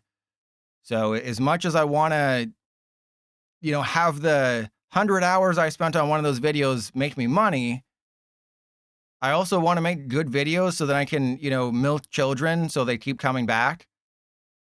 And unfortunately, if I do that, they might just be like, wow, the quality on this video is so bad. Even though, you know, he's so funny and he sounds really handsome. I got to cut it as a loss. What was I saying? Hang on. Oh yeah, let's just get rid of that. Yeah, that's. You know, I should do a YouTube video where it's like, I bought every copy of this Pokemon card in the entire world, and then I just buy like 10,000 copies of the Full Art Black Belt's training. We are not doing the Full Art Janine's Secret Art, okay? She's wearing socks. That does not count. This is the card I would want, okay? There's a couple cards I actually have interested in that I'm slightly interested in when it comes to feet, but this is probably the big one.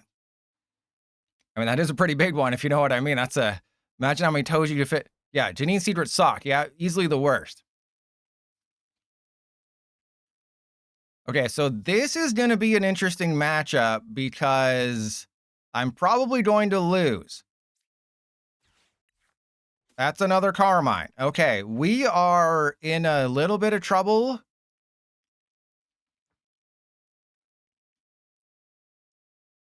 Yeah, I guess I just have to Carmine. There's not a whole lot I can do in that situation. It's just kind of Carmine and hope. And if you're wondering, why didn't you just use Black Belt's training?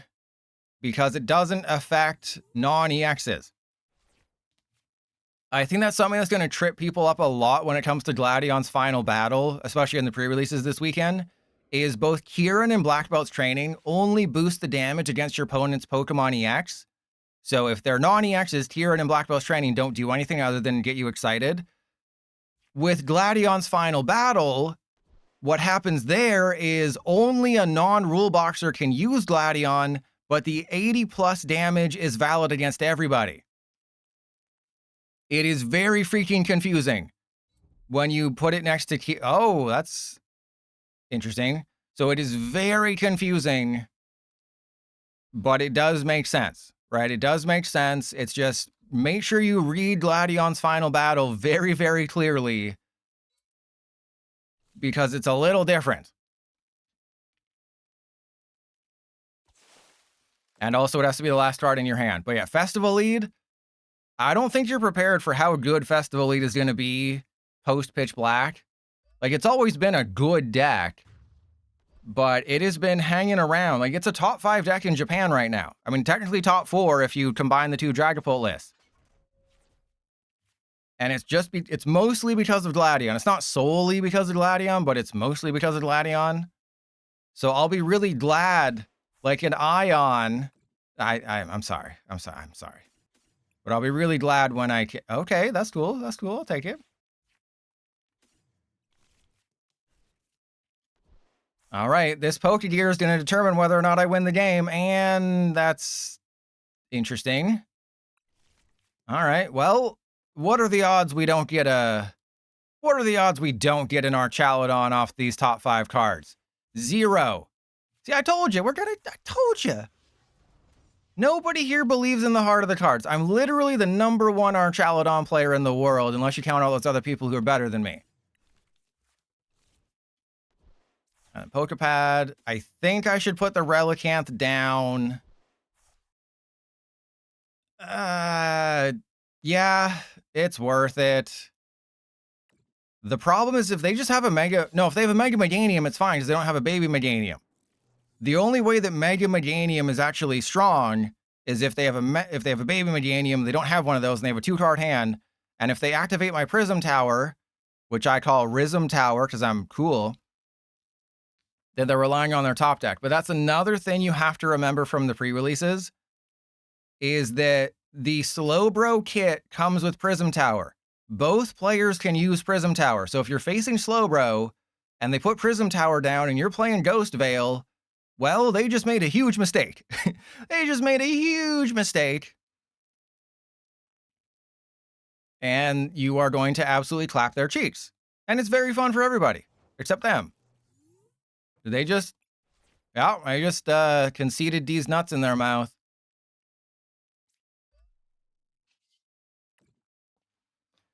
Don't look now, but I'm over the 1500 mark. See, this is what happens when I play a good deck. I win games.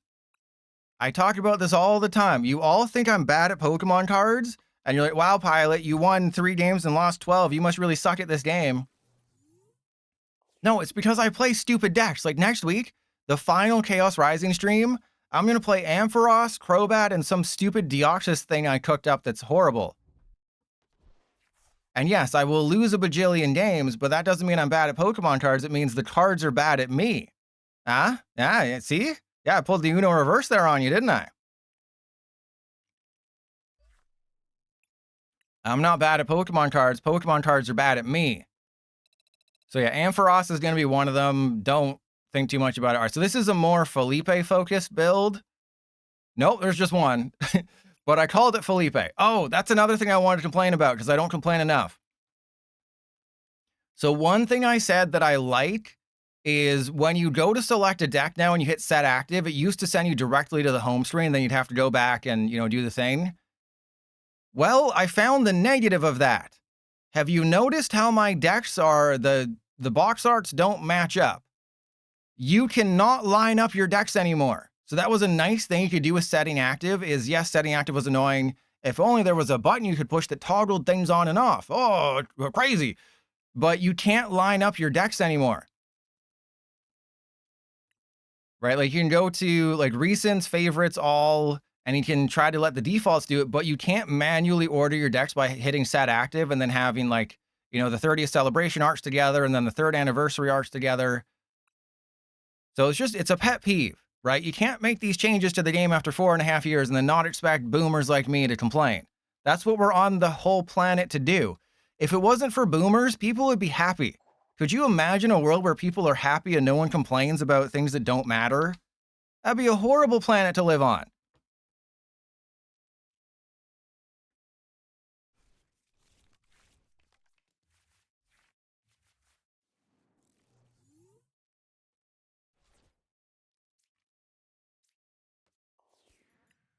And Oppenheimer. So I have been playing with myself a lot more than usual off stream. So that's why I've been drinking more Gatorade than normal. Ghost Veil, which is hide and sneak, has been kind of disappointing. What the hell is this hand? I don't mean to alarm anybody, but Ghost Veil is not doing too great. Mega Chandelure, so much better than I thought, but it's mostly because of the Fire Chandelure, let's be honest. Mega Excadrill is about as good as I expected. It's not amazing, but once it gets up and running, it can be fine. The main issue with Mega Excadrill is that it tops out at 330. So, like my girlfriend, when she gets out of school, she's in grade 12. She's been held back for several years. It's fine. But it only does 330, so you have to have like 2 copies of Kieran if you want to knock out Megas. But Mega Excadrill is, I wouldn't say necessarily to believe the hype, but it is good. Ghost Veil is, they're using Crushing Hammer. I know you can't see it because I'm talking about things. They hit heads on Crushing Hammer, which is awesome. Really happy for them. But yeah, Ghost Veil, hide and sneak, I'm less enthused. Let's just say I'm not as enthused as I was. And I was thinking about bumping it down behind Mega Excadrill in my new decks video, but I'll keep it going the way it is.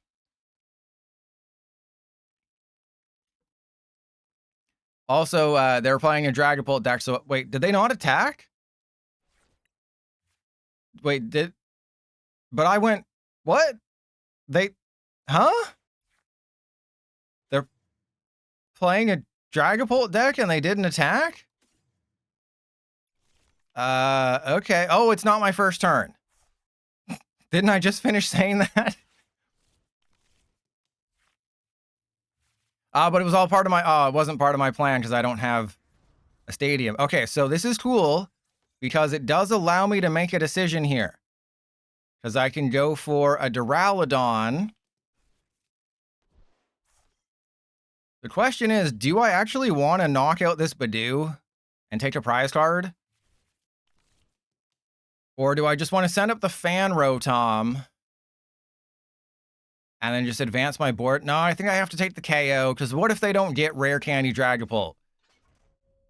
What's going to happen is they're going to get Unfair Stamp, and then Unfair Stamp into Lillie's, Lillie's into Dracloak, Dracloak into Rare Candy into Dragapult, Dragapult into Crispin, Crispin, my Duraludon, to set up more damage on this Duraludon probably, and then they win the game. No, kilometers. Lapras EX is not in any of the decks. Didn't I already play Lapras EX? Hey, we get a free turn, basically. Didn't I reward you or punish you with a Lapras EX stream like several weeks ago? Are they giving me another free Badoo? That's pretty cool.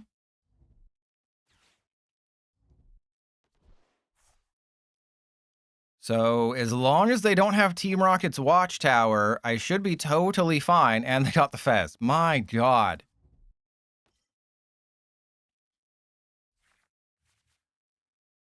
Okay, so I have an Archaludon. That's going to be put into play. So I go evolve into double the Dunsparce, Archaludon, attach, accelerate the 1 energy from the discard pile. So Archaludon's good to go. And then I Lilies.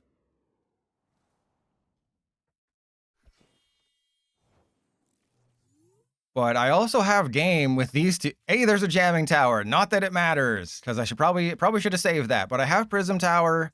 This is a Prism Tower version of the deck. That's going to go there. That's going to go there. Then I Lilies. And then I should have just a bunch of bosses for the rest of the game, and then I win.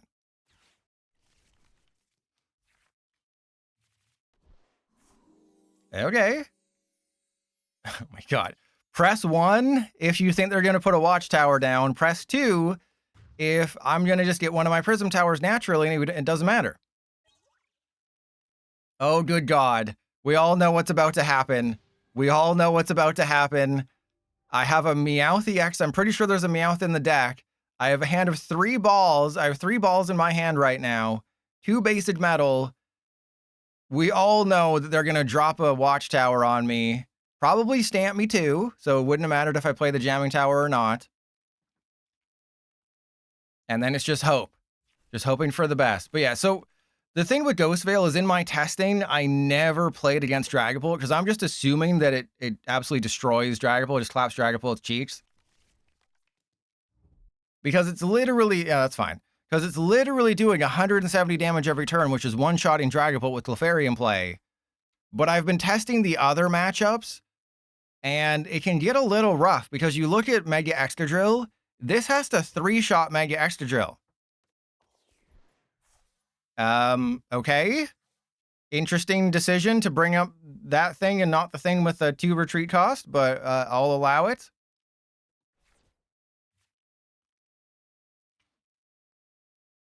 And a lot of the Japanese lists have forsaken. Yeah, I guess I draw some cards. Have forsaken the Sinistcha. I think you kind of need the Sinistcha in this world, in this day and age. You kind of need the Sinistcha if you want to win.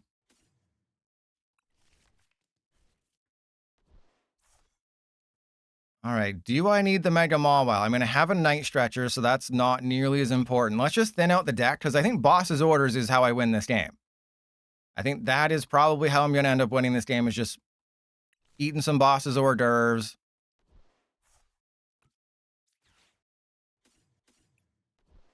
For that and that, let's go for... Yeah, I think I should just hold on to everything else because I'm going to be playing Lilies. I'm going to have double the Dunsparce in play. This is all really good.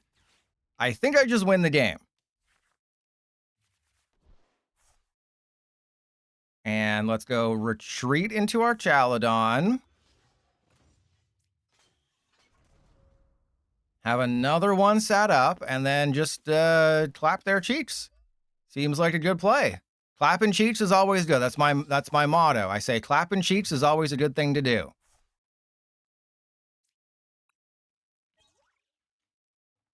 And Bosses finally shows up. All right, so I have obviously proven that I'm an amazing Archaludon player, and Prism Tower really didn't change anything. Like, you'll remember in my set list review, I mentioned Starmie. I basically said, you know, Starmie could help Archaludon, and it is a decent turn 1 attacker, but do you really need Starmie? Right, like Prism Tower, Ultra Ball, Naveen, Carmine, all these other things are good. Do you really need this guy? But you have to give it 1 metal. You have to discard another metal to knock out a Badoo. You have to discard 2 metal to knock out a Dreepy. I'm sure if I wasn't going on my hiatus, I would absolutely test it. But since I'm not going to be here, I will not bother testing. They haven't even taken a prize yet. I won't get around to Archaludon. Ooh, see, I told you they had the Watchtower, but we can riz them all the way up. So if you're playing Archaludon, definitely test out Starmie. You might want to increase the number of metal energy, or maybe, I don't know, add... I don't even know. Do you just add more stuff? I don't know. It's an interesting thing. All right, so let's pop our Dunsparce. Actually, let's not. Let's believe in the fart of the cards here. I'm going to boss the Fez. I'm so good at this game. I am so good at this game. All right, so let's switch it up and let's go to Typhlosion. Because I've been winning too much today. I was going to ask you if I should play Typhlosion next, but Typhlosion doesn't really get helped out by Prism Tower. Let's be honest. All right, this is a Dunsparce build. It doesn't really get helped out by it. You really just want to have Battle Cage to protect your basics from a few things. But it is fun. Right? You rely less on Ultra Ball. You can now play Prism Tower.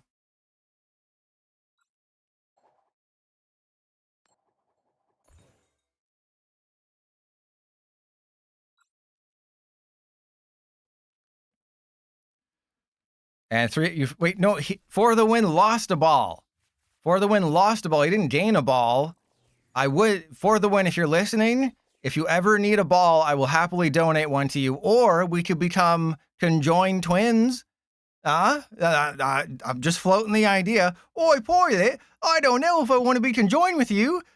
Just because I like being... Okay, I was going... Never mind. We're gonna move past that. What if he had 4 to start? Well, that would explain why he's so strong. All right, let's go get double Cyndaquil. And then Poffin again for this and this. Yeah, this is a pretty good matchup. The thing is I have to go attach to you. I think I go for Quilava, obviously, because that gets me in Ethan's Adventure. So going first clearly was the play. If I go second, I think I lose this matchup, but going first, as long as I don't have a freaking Watchtower, is GG's, basically. Because then I go Quilava for Ethan's Adventure. Ethan's Adventure for Quilava Energy. Probably don't use the Dunsparce, because the only other attacker this deck has is a Moltres. Oppenheimer, I'm sure one day I'll do a face reveal or I'll just have a camera. One thing, because I'm not planning on doing this anytime soon, but one idea I've had is if I ever decide to, do a face cam instead of like a VTuber model, is one really funny thing that I could do is I would do my normal, I'd go live, everything's normal, and then just randomly my face would appear on the screen and they'd be like, oh crap, and then I'd end stream immediately, and then it'd be funny. So if I ever do that in like a year or two, just, you can say, oh, I already knew Pilot was going to do this. I just think that'd be really funny to do that. All right, so Quilava. Oh, I prize 2 energy. That's less cool. Prizing 2 energy, not PogChamp, as the kids these days are saying. All right, so that's going to go there. That's going to go there. Oh, this is a tough call. This is a tough call.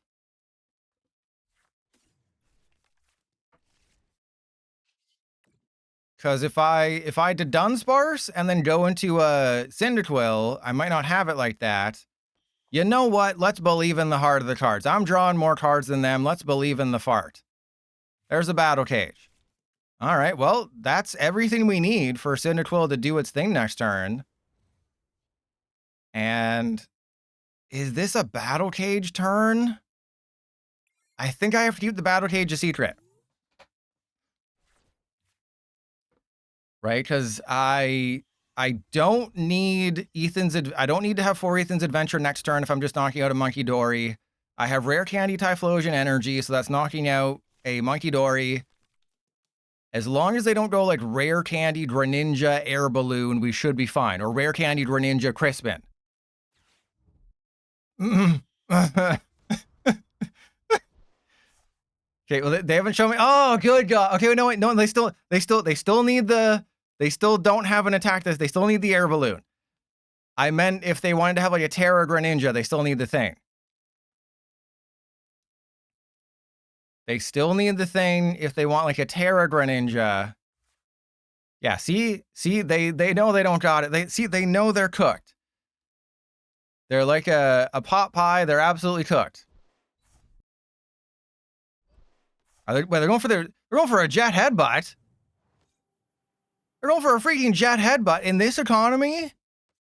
How dare you?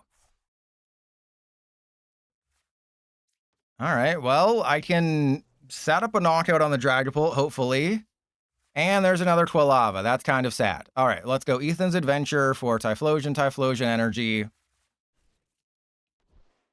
And then, yeah, we'll get the other Ethan's Adventure. So this could get a little etch-a-sketchy here in a minute. And I'm not super excited about that, but we'll see.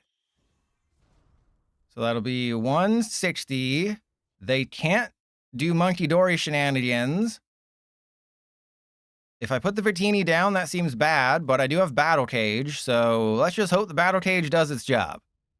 Press 1 if the Battle Cage is going to do its job. Press 2 if I am full of false hope.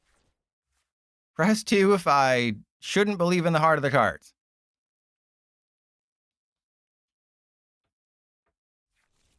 Thank you, Clam Burglar. But yeah, if you're ever wondering, what does the future of the Pokemon trading card game look like?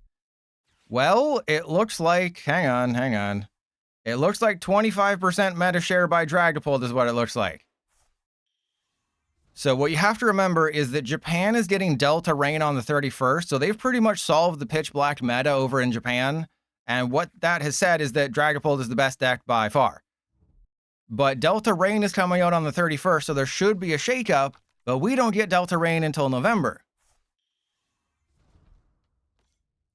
And the format's going to be different because we have 30th celebration. So I think every video, I'm just going to try to confuse people as much as possible when it comes to the whole Delta Rain 30th celebration. Because it's very confusing. And Laddie, you did. My hot take is that Mega Malamar is actually not bad. Trust Your Pilot's hot take is that For the Win has nice feet.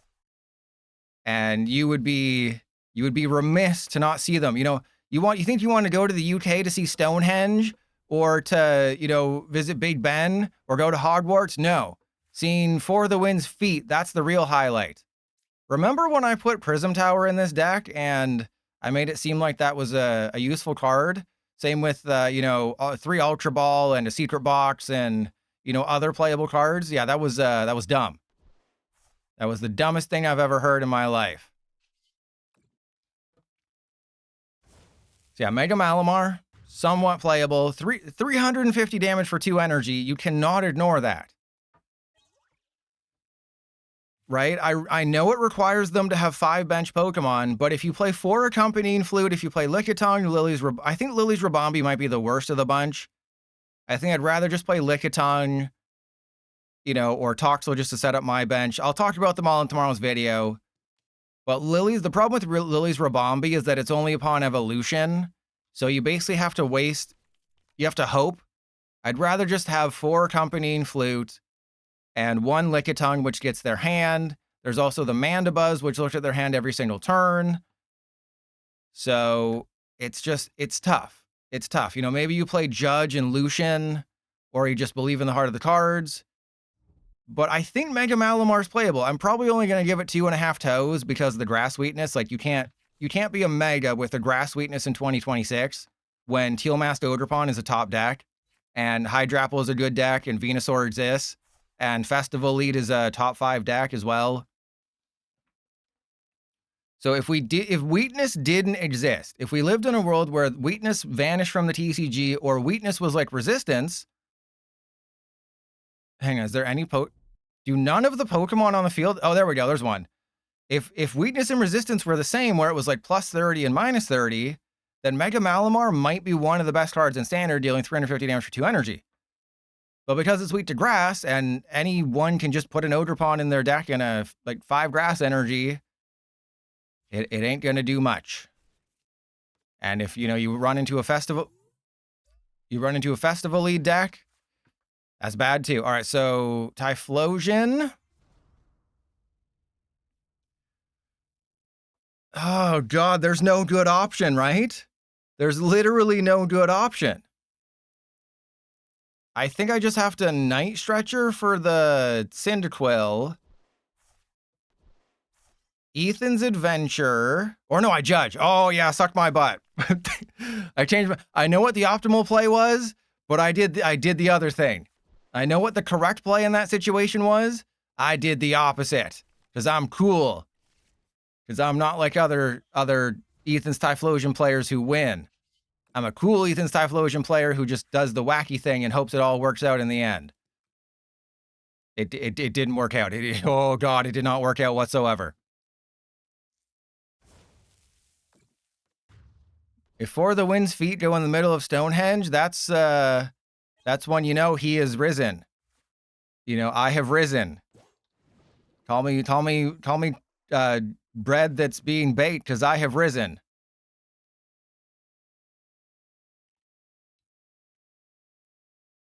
And yes, I am purposely not putting Mega Malamar on screen to masterfully bait you into watching the video that is going up, but the video that's going up tomorrow will actually have probably gone up yesterday, because I'm probably not uploading the VOD until Sunday. So it's Days of Future Past. Is basically what it is. Days of Future Past. Okay. Battle Cage stops you from hitting anyone on my bench at least.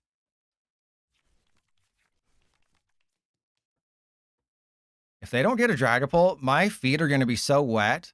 Press 1 if your feet will be soaking wet if they don't get a Dragapult here. Oh, God. Come on, bro. Okay, but I do have Titty Mountain and Victini, but I don't have the 4th. Oh, God, I don't have the 4th Ethan's Adventure. So, oh no. What do I do? What do I do? Because I can't play with my balls hard enough. What do you do when you can't play with your balls? Like, I can boss somebody, but then I don't have a backup Typhlosion. Oh, this is so bad. This is so bad. I have to believe in the heart of the cards again. And I also have to get rid of my own Battle Cage. Oh, there's a Brave. Wait, no, I don't. No, I don't. Okay, so Battle Cage can remain. Dunsparce goes down. I mean, they knocked that. I don't really have a choice there, so I have to go you and you. I have to go for Quilava. Yup. Okay. And then things have to get real lucky here. Oh no, I can just play Ethan's Adventure. I was like, I have to do all these other things. No, I just play Ethan's Adventure. It's not what I want to be doing, but it is an option. And then I don't have nearly enough recovery, so I'm just going to lose. But if I get a Night Stretcher and an energy, I win. And I'm pretty sure I prize 2 energy. Yup. And I also prize the Prism Tower. Most likely, I'm going to get red carded and stamped and judged in the same turn. Or they can literally wipe my entire butt this turn. If they bump the Battle Cage and use Greninja's Ninja Spinner on... Or sorry, use Mortal Shuriken on Quilava, then Dragapult, I lose. So that's fun. It's very fun. Because Mortal Shuriken would put 6 damage... Oh, God. Having to rely on your Dragapult opponent not finding a stadium is like relying on For the Wind to find his socks in the morning, because it's never going to happen because I threw them out. You heard of underpants gnomes. Well, I do this. I pretend like I'm the sock gnome, and I just gobble up For the Wind socks like they're toes. I mean, the fact that they're... Oh, crap. I was going to say, the fact that they're hesitating is probably a good sign. Nope, they're going for Fez to draw more cards. Well, a night. Oh, that's good. They still probably have a red card and an unfair stamp because we haven't seen. No, we did see the race spec. It was Neo Upper. Ah. Okay, they bumped my stadium, which is bad. They have a Dragapult, which is bad. They have the Greninja, it looks like, which is bad. So, yeah, what I just said couldn't happen has happened. And you might be wondering, like, well, I thought you said Typhlosion was good. I don't see no Typhlosion in that top 10 list. I see 25% Dragapult, no Typhlosion. But I could have very easily won this matchup if I just had a little bit more recovery. Right? If I could have just had a Prism Tower early to get rid of Ethan's Adventure instead of having to constantly play Ethan's Adventure. Or if there was a Blood Moon Ursa Luna EX in the deck, which there is not. So I'm just going to have to concede. We'll play the other list, which I believe is a Dracloak version. So Dragapult's in there. And remember, only the female avatar can jump up and down, and only the female avatar can fart in your mouth. So if you ever wanted a guy to fart in your mouth, well, the PDC GL dev thinks that's wrong. Right? You look at my victory poses.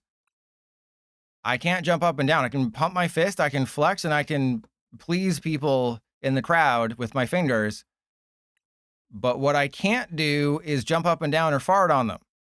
So obviously someone at the Pokemon Company likes it when women fart on them, but not men, which is kind of weird if you ask me. You know, press 1 if you think it's weird that, you know, you know, this is what happens when I know a video's not going up on YouTube. When I know for a fact that I'm not uploading an actual main channel video and it's just going on the VODs channel where everyone on the VODs channel knows I'm weird and accepts me for who I am, exactly forgotten one, then I'm Pilot Unhinged. You know, call me Pilot Unbuckled. I was actually thinking about pants coming off, but it actually makes sense given that I'm a pilot and, you know, you buckle in your seat or your belt on the plane. It's actually kind of smart, you know? Sometimes I surprise myself. Like, how'd my finger get in there? But, you know, when I know it's a VOD channel, you know, if you're watching this on the VOD channel, comment down below. We accept you for who you are, Pilot, regardless of whether or not you can fart on us. Well, this is bad. As long as they don't get frisky and ruin my life, we'll be fine. As long as, wait, isn't Poe the name of the panda in Kung Fu Panda? Fun fact, never liked Kung Fu Panda. I think I only saw the first one, and I thought it was very boring. And there's like 4 of them. Also, funner fact, seen Shrek a lot. Never seen Shrek the 4th, or Shrek Goes 4th, or whatever the hell it's called. Because Shrek the 3rd was so bad. Just fun facts about Pilot. Ooh, this is terrible. All right, so Cyndaquil. I have to go Poké Pad for Dracloak. Do I do that?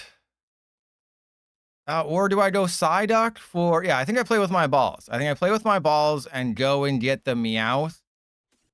And then go for Ethan's Adventure. Don't want to, but...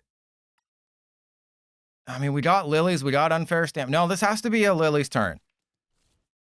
As much as I want to go Ethan's Adventure and basically guarantee that I can loop Typhlosion, I personally believe it makes more sense to go Lillie's, because then if I get a Prism Tower, I'm awesome.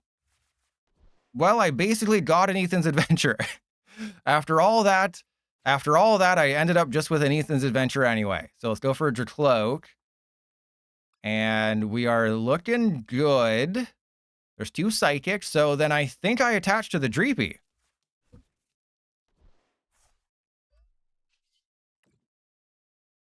Lil Tone, you're thinking pre-Legends ZA, right? Because I think there's still quite a few Legends ZA Megas that haven't received a Mega. Because stupid freaking Baxcalibur hasn't received one. The Mega Raichus haven't done them. Wasn't it like Pinsir or something? Wasn't like Pinsir or Mega Sableye? I mean, Mega Sableye got the Mega Sableye and Tyranitar. All right, this is fine. Yeah, I think in the XY block it was Lopunny, Mega Sableye, and something else that didn't get a Mega. And then yeah, just obviously we have lots that aren't there now. But Lil Tone, if I guessed it right, would you have gifted a sub? Well, we did get Mega Obama Snow. We don't have Mega Pinsir now. We don't have a new Mega Beedrill, which makes no sense. I mean, I'm glad. I'm super glad it wasn't Mega Beedrill and it was just a regular Beedrill. Lil Tone, you're not. You've cheered 100, but that's it. You have a Cascade badge next to your name. All right, so in this situation, I think I just let them knock out the Meowth, and I just go for max consistency here.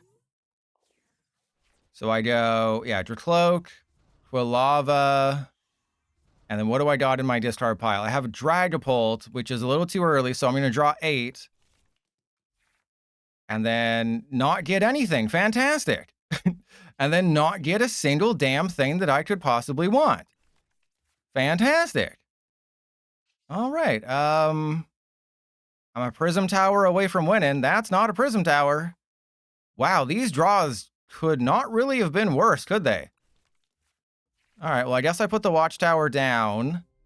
Let's attach...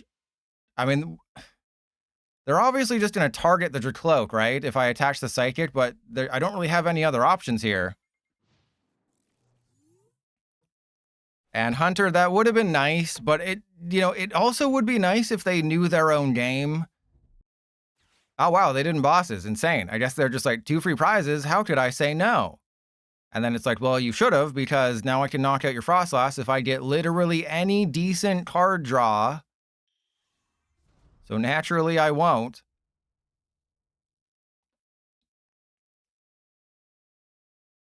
But yeah, we had a Beedrill. It just rotated. It was I think the elusive Master one that put itself into play, which would have been absolutely broken. And Hunter, no. Remember, the Mega Era ends when Winds and Waves comes out, so they've already locked into the Mega Era.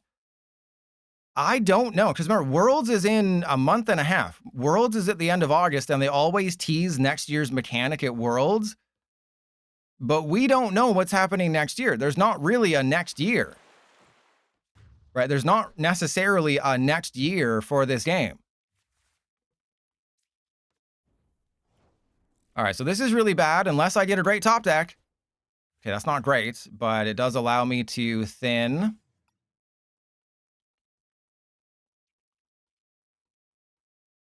The problem is I'm gonna leave a space for the Fez. I think I have to leave. I think I just have to take a chance and leave a space for the Fez. The question is, do I Ethan's Adventure first and then hope the Dracloak finds me a Prism Tower, or do I? Yeah, I think that's the safest bet. It sucks, but I think it's the safest bet.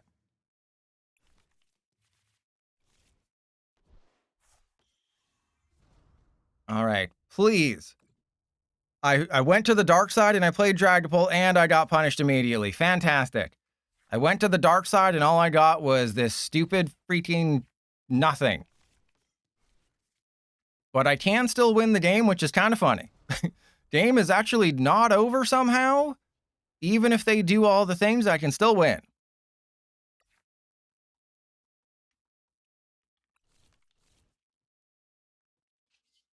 All right, well, I would have still been short of a knockout, but it would have been fun.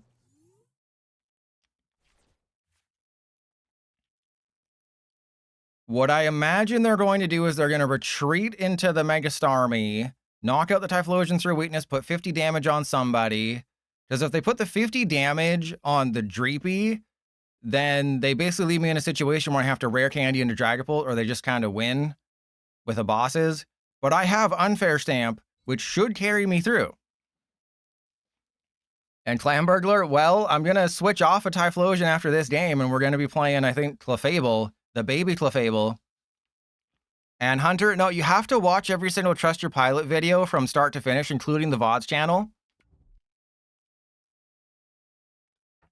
Okay, well, that's fine. A Hero's Cape is... I'm not worried about a Hero's Cape right now. And I'm worried about that. That's not great. Actually, that's fine as long as they don't retreat. They're gonna retreat. They didn't retreat. Oh, crap. All right, well, I have a chance, I think?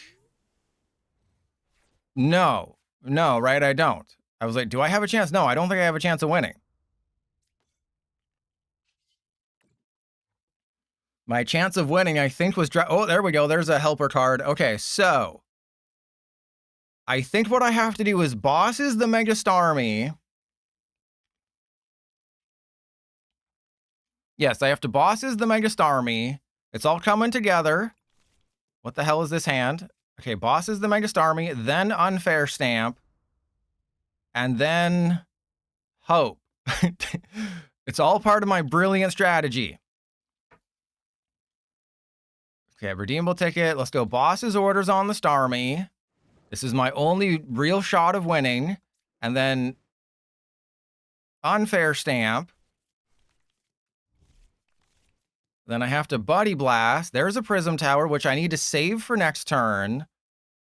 I need to attach to your cloak, so I need to keep my hand size as low as possible. That is how we win this game, is I keep my hand size as freaking low as possible. And PB, we're doing a smorgasbord. We already did Archaludon, and it was basically Prism Tower was the through line. And it was Archaludon as the main deck, even though I don't think I really use Prism Tower. And then it was just like, I talked about this before Chaos Rising came out, where it's like, oh, Prism Tower might help Typhlosion, but it's like the third or fourth best. Thank you, Myrtle. It's the third or fourth best stadium for Typhlosion behind Battle Cage. Oh, see? I'm a masturbator. Behind Battle Cage and my butt getting sucked. All right. Oh, I feel so dirty. Yeah, Myrtle, you like it when I feel dirty, don't you? All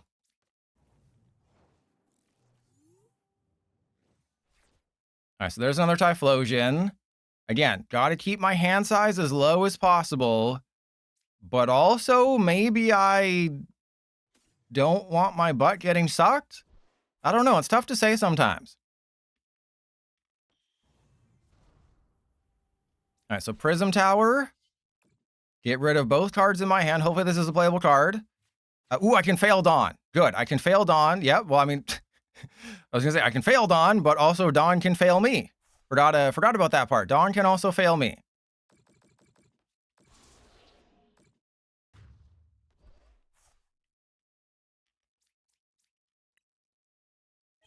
As long as they don't have a boss's orders, I win the game.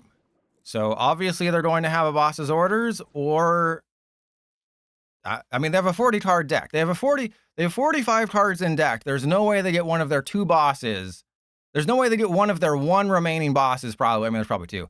But they have a 45 card deck. They had a 45 card deck, and they just found the bosses. It was like, hey, oh yeah, it would really suck if I just had the bosses in my 45 card hand. Oh yeah. Oh, 45 card deck. Yeah, I just have everything I need. Oh, you over there, you can't even get basic things in a 10 card deck. Well, we're under 1500 again. I guess 1491. They had a 45 card deck, 40 cards in deck plus the 5 in hand, and they just found their other bosses. Well, you know what I say to that? Typhlosion is a lie. I'm going to unburden my pants.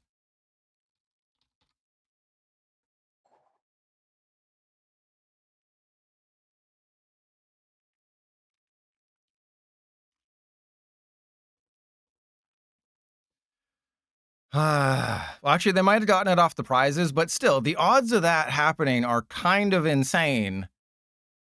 Like, let's assume they had 3 bosses in that deck. They already played 1. They had a 40 cards left in deck, so 2 bosses left. And then in the 5 card hand, they were just like, yeah, I just got it. You know, you played perfectly, but odds and strategy don't matter when I just got it like that, bro.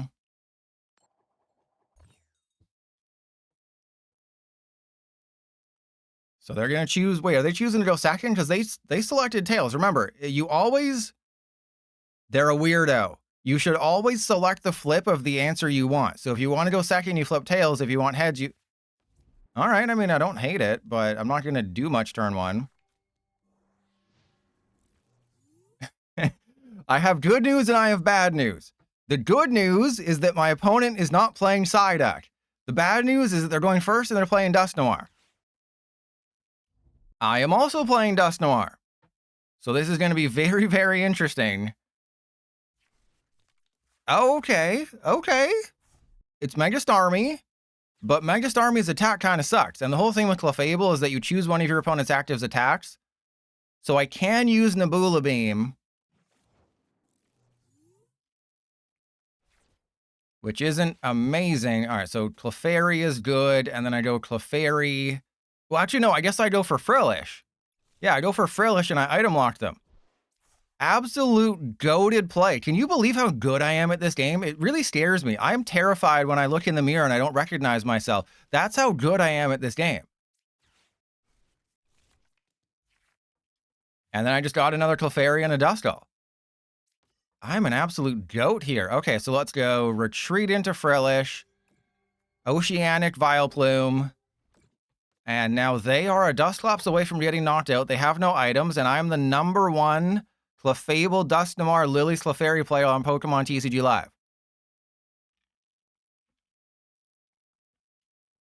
You should unburden your fingers and hit that concede button.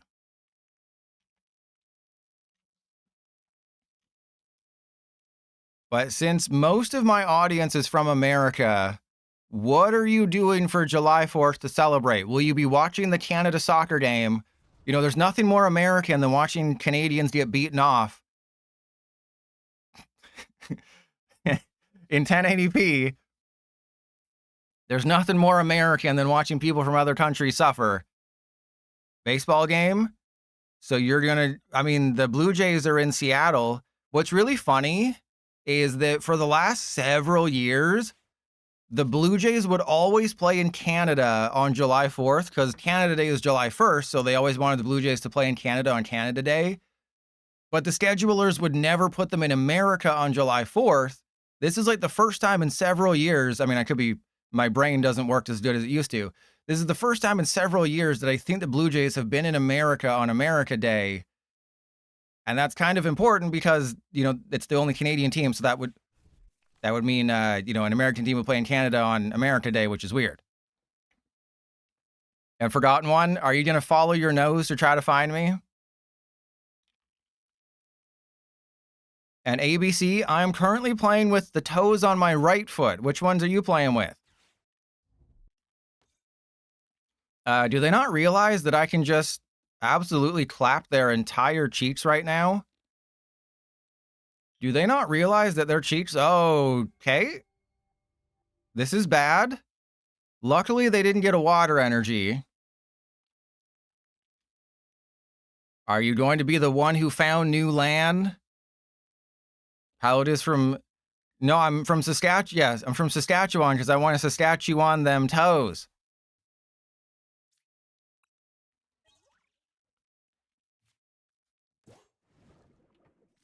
All right, so they're going to knock out the Frillish, which is slightly annoying. I go up with the Latias.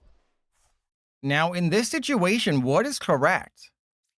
Because I am erect, because I have a standing desk. But what is the correct play? Oh, probably not that. I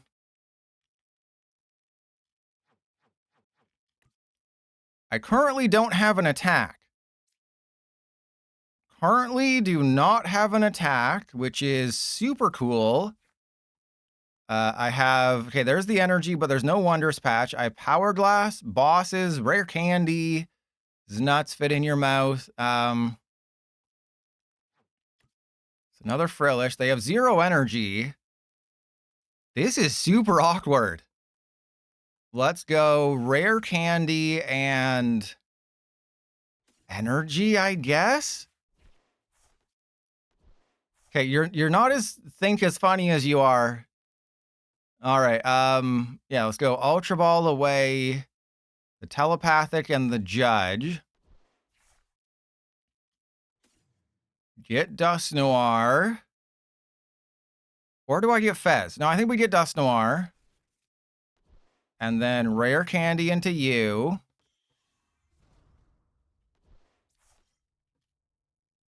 Put the Psychic on the Clefairy. Lily's Pearl this guy. Clefairy in the active. And next turn we do all the things. Did someone say perfect strategy and no one can think as good as your thoughts, Pilot?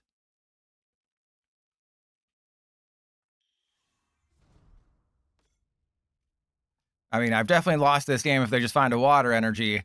But if they don't, I am amazing at this game and I'm the best Pokemon trading card Clefable Dusknoir player ever. Okay, well, that's fine, because that means they're not going to, they would have to Crispin. But they're not going to have a Crispin, because that would, PTC Joe's not going to do that to me. See, I told you. Oh, if they whiff an energy. Oh, they did. See, they probably would have won this game, but they didn't have the resolve. You know, call me a supporter card, because I'm going to resolve. I don't know. I don't know where I was going with that one.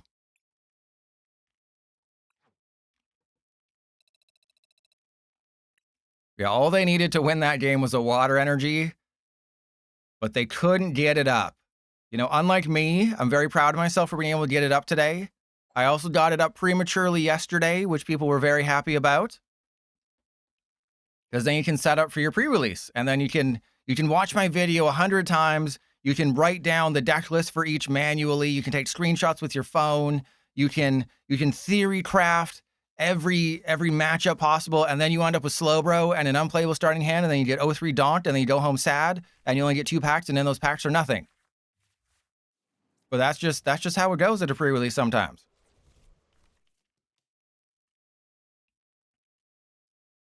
Oh, Lena, if you're here, I've got some bad news. That Dredalogy is not launched. Clamburglar, congratulations on your channel points. Clamburglar, congratulations. You have won several channel points because I'm just that good. Can we set a record today for wins?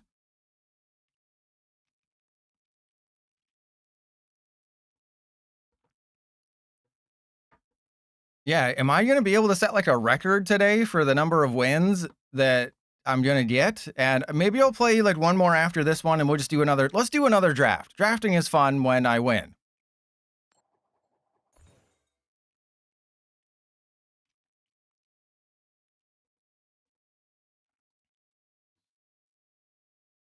Let's do another draft because I want that damn Intellion kit. I think it was Phantasmal Flames. I only ever got the Toxtricity kit, which was really weird. And I only got the Ceruledge kit once, and it was my first draft, and that was when I got the Mega Diancie, and then I learned... Thank you, PB. And then I learned that, no, you cannot play a Mega... Why is everyone playing Starmie today? So in my testing, it was only Garchomp. On stream, it's only Starmie. Okay, well, at least this is a slightly different one.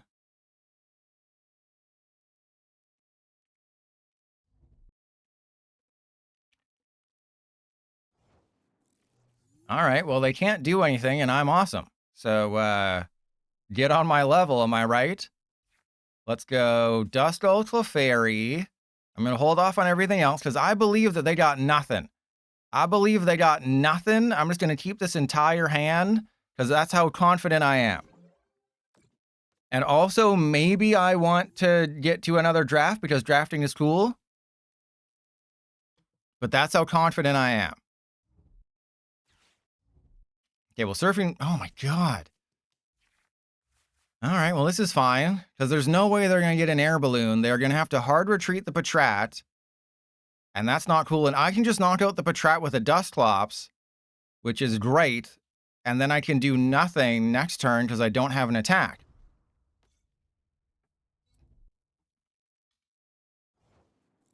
Awesome. Okay, so that's a Culbersus Thicacity. I don't think I want to do that. I think I just want to go for Duskull and...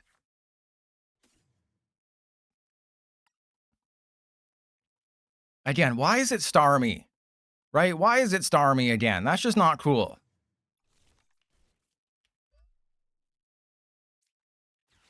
Let's do Lillie's. PB, I'll talk about it in tomorrow's video.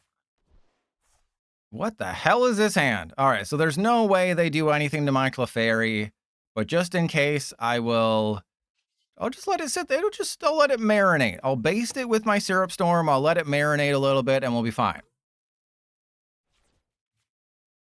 All I will say is that I think Mega Malamar as a card is better than people on the internet are saying. Like, if you go on Poké Beach, every comment about Mega Malamar is, oh, this is a bulk card, it's crap, it's terrible. No, it's fine. It has a grass weakness, which is really bad. But 350 is pretty good, especially when you have access to Punk Helmet. Though I think the list might have a little, not enough space for Punk Helmet and stuff, but that's fine. Ooh, Nighttime Mine. That's useless. There's Nighttime Mine. Again, why does this card suck? Okay, so let's go Lilith Clefairy down. Attached to you. Oceanic Oddish. The main issue with Malamar is you gotta hit Accompanying Flute. I never, ever, ever hit Accompanying Flutes. It is so annoying when you're just trying to blow someone's flute, and it's bad. Yeah, everyone was saying Rayquaza was good and Mega Malamar is bad. I would pick Mega Malamar over Mega Rayquaza because Mega Malamar would win that matchup, right? Where you look at Mega Malamar, right now in this situation, Mega Malamar is doing 350. Mega Malamar one-shots Mega Greninja. So maybe I'll bump it up to 3 toes. Yeah, maybe I'm like, let's bump it up to 3 toes. Let's do it. Let's get crazy. 3 toes for Mega Malamar? Because it one-shots Greninja and Starmie and Frostlass and Punk Helmet. Yeah, let's make it 3 toes, baby.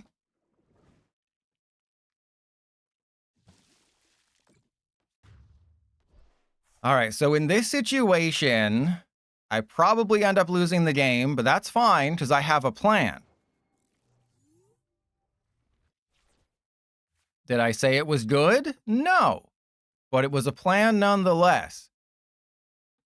All right, let's go for Last Ditch Catch on Lillie's. I go Telepathic for probably a Latias, I guess, if it's in there. Sure, let's go for Latias. And then there's no more playable cards because there's nothing I want to get. So let's go Lillie's.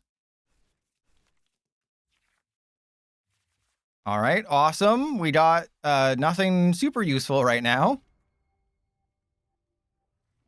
And PB, you were saying... All right, so I go Metronome for... Do I go for Jetting Blow? Because that'll leave it with...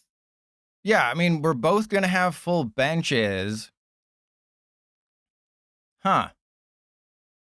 Wait, it actually makes more sense to go Jetting Blow and then set up a knockout on the Psyduck, I think.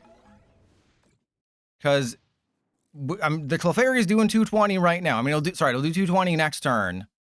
I obviously don't have a Lily's Pearl on it. My God, quit having a counter stadium. But the nice thing is if they knock out the Clefairy this turn, I can still copy Nebula Beam and knock out the Mega Starmie because it does 210. So I'm in an okay spot. I think I'm still probably going to lose this game. But by not taking the knockout, I ensured that Lily's Clefairy... Okay. That's not good.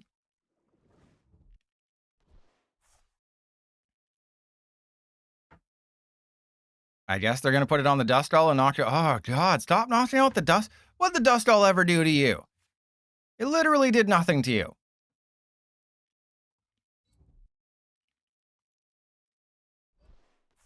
Okay, so they're kind of having a game of all time right now. But I'm going to knock out their Mega Starmie and I'm going to win this game. Don't ask me how, because that's a question for another day. But I'm guaranteeing a win right now, except for the parts where I'm going to lose.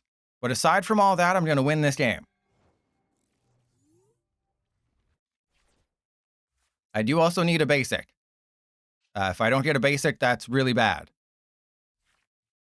Okay, there's Prime Catcher. That's 2 hundo, so I need... That needs to go there. Let's chorus. Do I have another stadium? We do. Okay, awesome, awesome. Clefairy down. Mystery Garden down. This is... Okay, so I can get rid of that and that. Remember, I have to get my hand down quite low here to do anything, so I have to evolve into Clefable. And then Wondrous Patch to somebody. I guess the Clefable, and then I Mystery Garden. Okay, I Mystery... There we go. PTC Gel kind of broke. There's a Lily's Pearl. Awesome. Wondrous Patch to the Clefairy, so now both can attack if I just find an energy. I've knocked out their Mega. Oh, there's nothing that can go wrong. Absolutely nothing can go wrong except, like, several things because they have Mega Greninja and probably a bunch of recovery. But aside from all the things that can go wrong, I've won this game.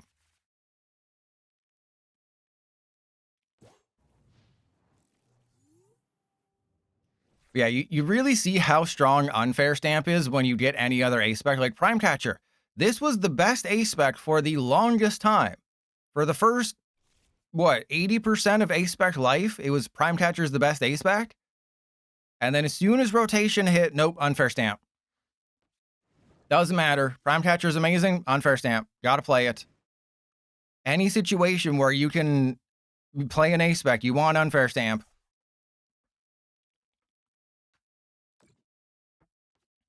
Oh my god, they literally just win this turn.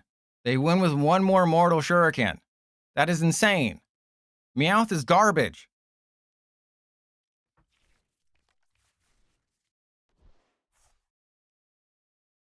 So wait, did they not have a... Oh, they're out of energy. That is interesting. But I'm going to have to knock out a Mega Greninja for game. So they're literally a water energy away from winning. And there's nothing I can do to stop them. Yep, it's just basically if they have a water energy next turn, the game is over and they win. Yeah, I was going to say, is there anything I can do to make anything? I guess if I could have attacked with Flutter Mane. Right, if I could have attacked with Flutter Mane and then, you know, stop their Greninja from having abilities. But that's it. I mean, hey, lad, you can't forget about Lycia's Appeal. Are you forgetting about the goated card known as Lycia's Appeal?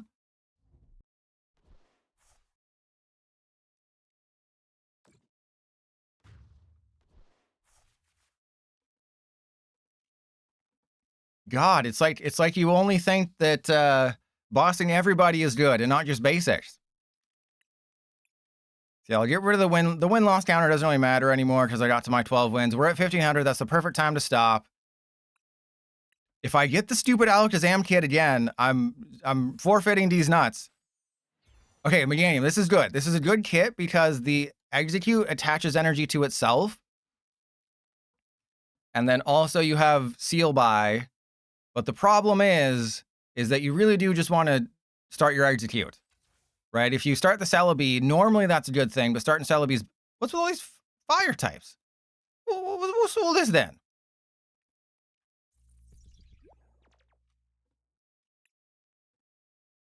All right. Did I get an Execute? No, I did not. If you have a Stadium in place, does 80 damage. That kind of sucks. Is there any...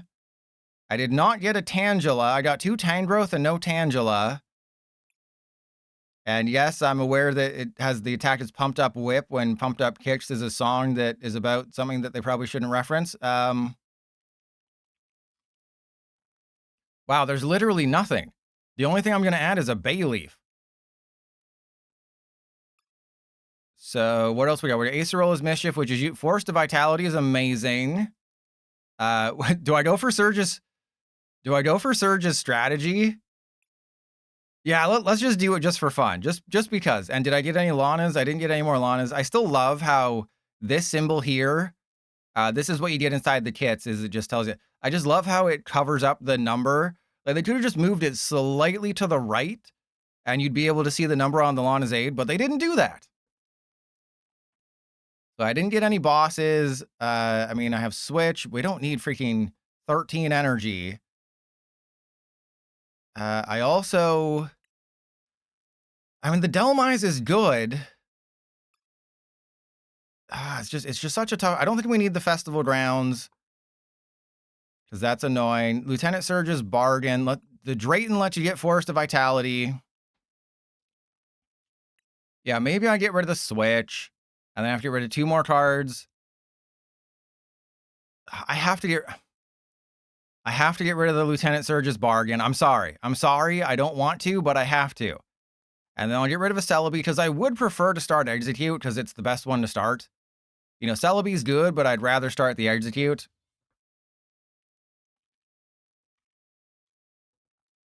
And Lena, I am the #1 Archaludon player in the world.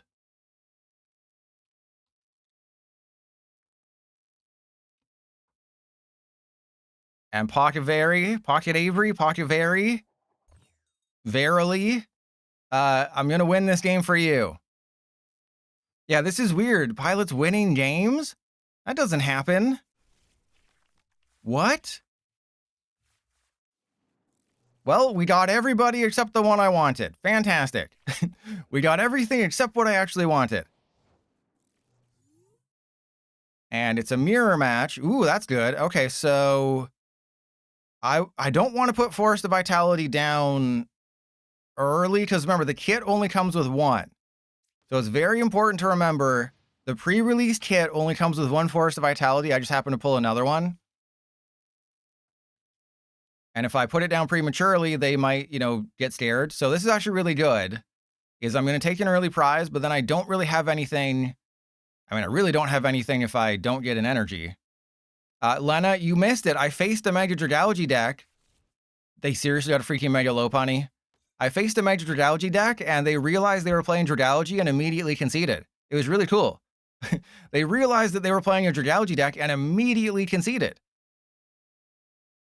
Didn't even see what I was playing. They were just like, nope, I'm out. I'm playing Dragalge. I know I can't win any games because Dragalge is the worst.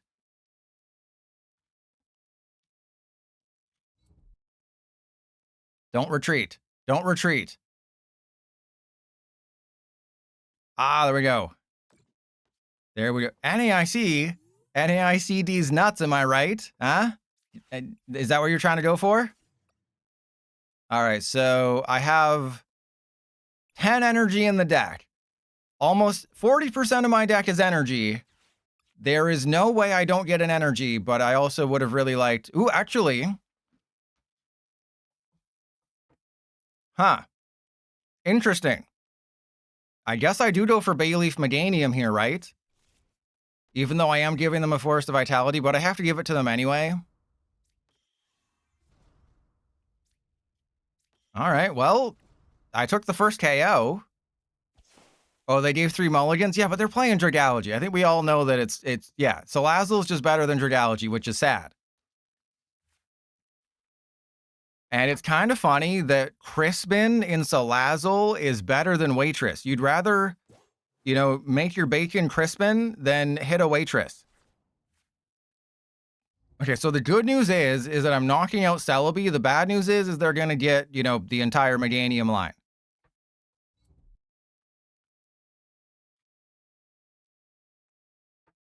Will Poison ever be good again? I mean, Salazzle is fine, but we lost. Like, if we get Radiant Sneasler back, that might help. Like, if we ever get Radiance back and there's a Radiant Sneasler that boosts poison damage by 4 damage counters or something, sure.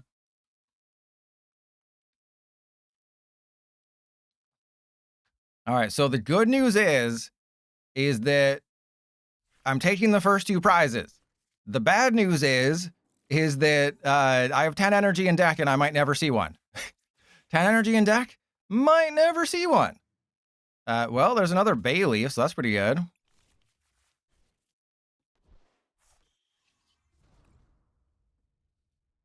So half of my deck is energy. Yeah, Radiant Sneasler is good. I didn't include that on my 10 cards that need a reprint because I had a Prism, and Prisms and Radiants are kind of the same, and most Radiants were kind of cracked, like a butt.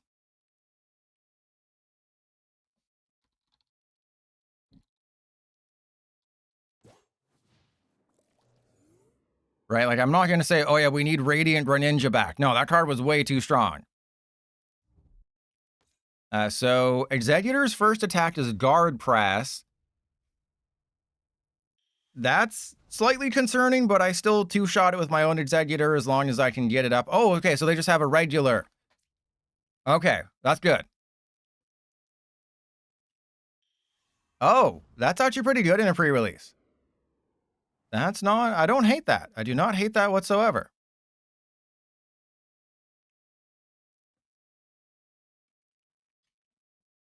But as I think I mentioned this like 30 minutes ago, at Worlds, they always give us a sneak Pikachu at next year's Mechanic Festival. Come on, bro.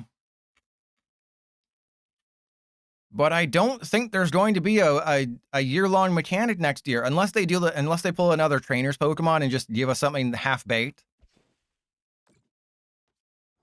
But it just seems like we're in for another... Hey, Grass Energy, that's good. So we finally got it. But it just seems like there's not going to be anything. Lena, I don't think they're going to be allowed to do that. I think for Winds and Waves, it's going to be, hey, there's another Exeggutor Energy. I don't think they're going to be allowed to do that. And again, it's another case of, when does Winds and Waves come out? Does Winds and Waves come out in November next year? Does it come out in August? Does it come out in March? Does it come out in May? That is going to determine everything that happens with the TCG next year. But you've seen how they handled it this year, and they did not handle it with grace. You know, they did not handle it with McKenna Grace. I think that's the actress from the Five Nights at Freddy's movie, or both movies. I think the second one is unwatchable, so I haven't watched it. All right, so they have to stomp on my wood, which Mistress Paddlebottom charges a lot extra for. But that's fine, because I'm going to return the favor, and we're gonna beat each other's wood off back to back. But I win because I think I went first, and that is how you win how do you win a pre-release? Hey everybody who watched my video yesterday, how do you win a pre-release? Exactly, you go first.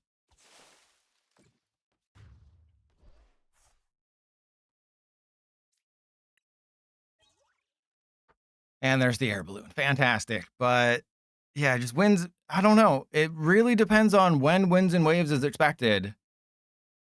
But if they tell us our mechanic next year, it's going to be bad. Most likely they would just pivot and be like, oh, next year we're going to give you Mega Raichu. Or they might just, you know, give up and be like, oh yeah, here's a 30th celebration.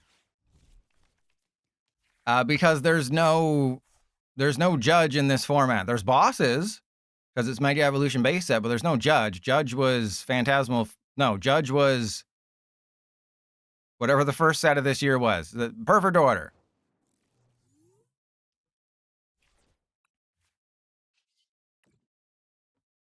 See, I'm the best. See, as soon as I don't get the Alakazam kit, I become the greatest drafter in the history of the world. That is all it takes. Yeah, we have, I think 13 Charcadet cards. We're going to have 5 Greninja EXs, 4 of them in Standard, and we've only ever received 1 Baxcalibur. But Baxcalibur has a Mega. So, like, we're getting Mega Malamar and Delta Rain. I really hope Mega Baxcalibur makes an appearance. Because you have to assume it's going to be another 4 Megas in Delta Rain. And we already know Rayquaza, we already know Malamar. And it's like, what are the other ones? It's like Baxcalibur. They're not going to do Mega Raichu. Mega Lucario Z is going to be in the final Japanese set of the year, so that's probably our first set next year. Am I going first or second? Oh, I'm going first, so I win.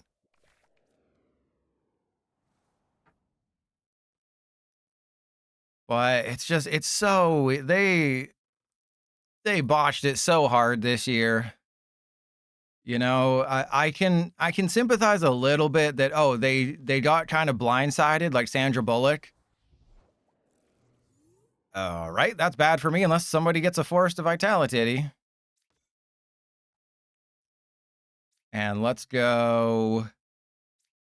I guess I Earth and Power next turn. I guess I attach and then I have Energy Switch if I need to do that. Tag Team Megas, that would be awesome. If they're just like, you know what? We don't care anymore. Tag team Megas. But yeah, I can sympathize a little bit that they got blindsided and said, hey, Winds and Waves is being delayed by a year or whatever. You have to change the TCG. And they're just like, well, we could work really hard and really stress our brains and really make the community happy and go out of our way to create something very memorable for them. You know, do something that really shakes up the game before Winds and Waves for a new generation. Or we just take a full set and we cut it in half, and then 1 year becomes 2. And that was their, somebody got paid a lot of money to come up with that decision. Because, to be fair, to be fair, that's bad. As long as a set has really cool arts in it, that's all that matters. I really don't know what to do here. Oh, I mean, I can put 30 damage on a Celebi, which seems bad. So I guess I just wait. No, I gotta play the bug catching set. Ooh, hello. How many energy we got? We got 1. Yeah, this is concerning, but I don't really have a choice.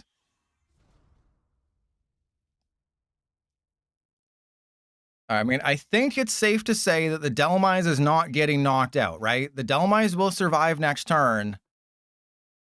Unless they have Air Balloon or Switch Energy Switch. With a Meganium. And if they put a Forest of Vitality down, damn it. And Forgotten One, well, Mega Raichu would have to come first. Like, they're doing Mega Lucario Z first, and then next year we'll probably get Mega Raichu. Because I want a Raichu a love song. And this could have been a Meganium. Could have been a Meganium, and I win the... Actually, I don't win the game. So I have to attach to you. And then I guess just Energy Switch onto the Exeggutor. Because they're much closer to a Meganium than I am. But I can knock out their Exeggutor. If they get a little antsy in the pantsy... If they just retreat and knock out my Dhelmise, I have Exeggutor waiting. But remember, Boss's Orders is in this set, so they could have a Bosses. No, they should bring back Garbodor or Garbotoxin and just shut off all abilities. I think they're thinking that's bad. It's always bad, but maybe they're going to overthink and they're going to retreat and attack. Please, overthink. Stomp on my wood. Press 1 if you want them to stomp on my wood. Oh, they're going to do it. Oh, press 1 if you think I'm going to... My sap is going to spray out after they stomp on my wood. All right, here we go. Yeah, see, all the non-subs are freaks. All the non-subs are cool. All right, well, all that getting the energy didn't really pay off except for the fact that it lets me win the game. Okay, so I have a chance to win. I'm going to take another prize next turn no matter what they do. The question is, do I have anything I can do after that? And the answer is not really.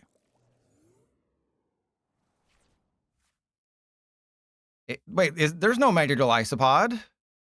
Did Golisopod get a Mega? Yeah, I feel like you're yanking my chain. Wait, there's 96 Megas? Wait, there's a Mega Chime... When the hell did Mega Chime Echo come out?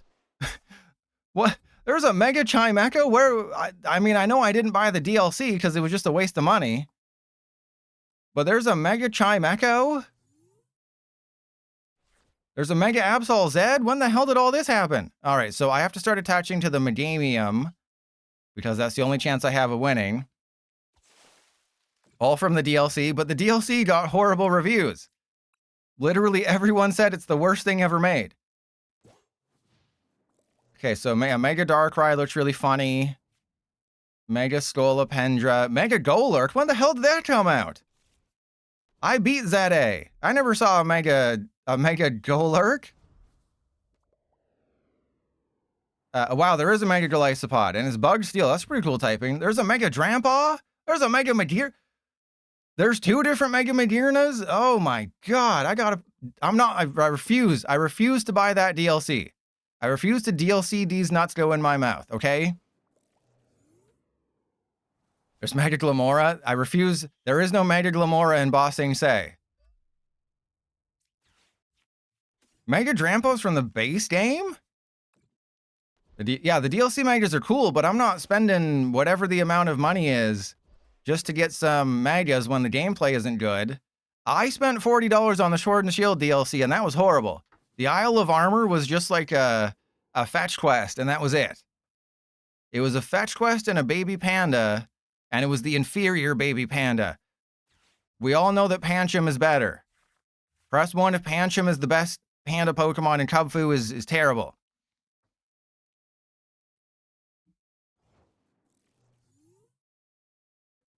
All right, well, I gotta go. Actually, do I go for Brock Scout? Yeah, I guess I do. I guess I do that. We go for Executor, and then I can... Oh, no, maybe I shouldn't have done that. I don't know. I don't actually know, because I don't think they can take the KO. We have Mega Crabominable too? Okay, I'm looking at the list of new megas, and it just, yeah, Mega Tatsugiri Droopy Form, Mega Baxcat. There's so many megas. They have another year of megas. If they go 4 at a time, they're not going to run out.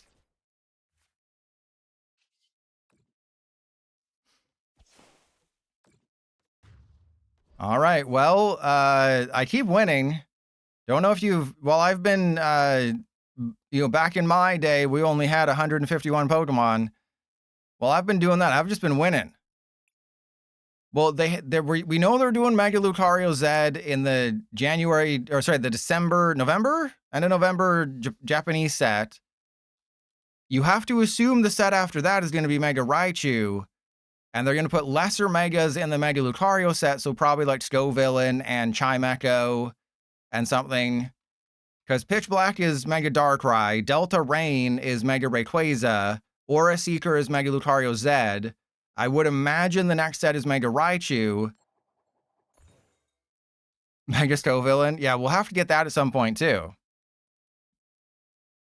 Still no Mega Victory Bell. That was the first Mega showing off, wasn't it?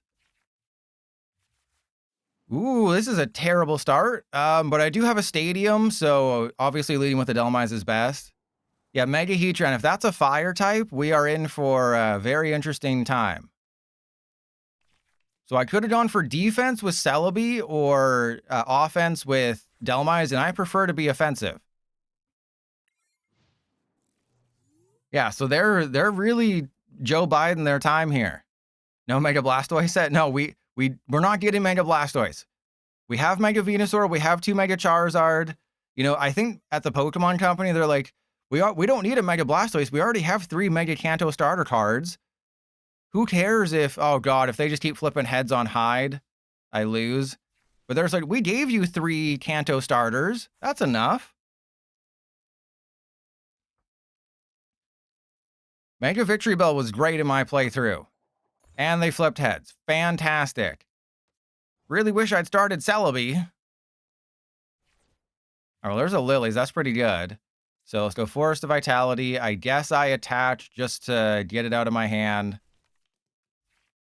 And then, ooh, there's an air balloon. That would have been perfect if I had been paying attention and remembered that I had an air balloon in the deck. All right, so next turn, I go to Traverse Time. I get probably Execute Dude and Dude. And then I save Drayton. But Drayton can get me a support. I don't know. I think I saved the Drayton. Feels like this is a save Drayton turn. Unless I believe. Press 1 to play Drayton. Press 2 to not play Drayton.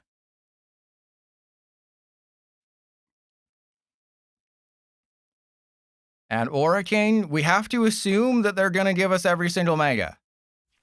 Right? We can't know for sure. We have to just assume. We have to make an ass out of you and me and just assume that they're going to give us every Mega. But if they go 4 at a time, they're not going to have enough time. And they flipped heads again because this game is so fair and balanced. All right, well, joke's on all of you. I top decked another Drayton, so I'm not punished. And then Bug Catching set, Executor. That's cool. Hopefully they don't have a counter stadium. Not that it matters. All right, so retreat into Celebi. Traverse Time. Go get Execute. Chikorita, Execute, Bayleaf.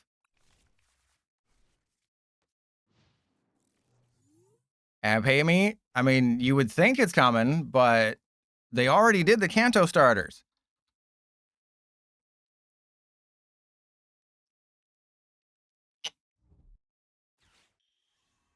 And this is bad. So this card is very good. It just does 110 damage every turn, and you can knock out like Abras and stuff. And if it's a tie, you get to choose. They did have a counter stadium, but joke's on them. I'm awesome. So they can knock out. They can't use Bring Down. They have to use Water Shot, which takes away an energy from them, which is good. The only way they can use Bring Down is if they evolve both of their Snom into Frostmoth. But, you seriously gonna hide again?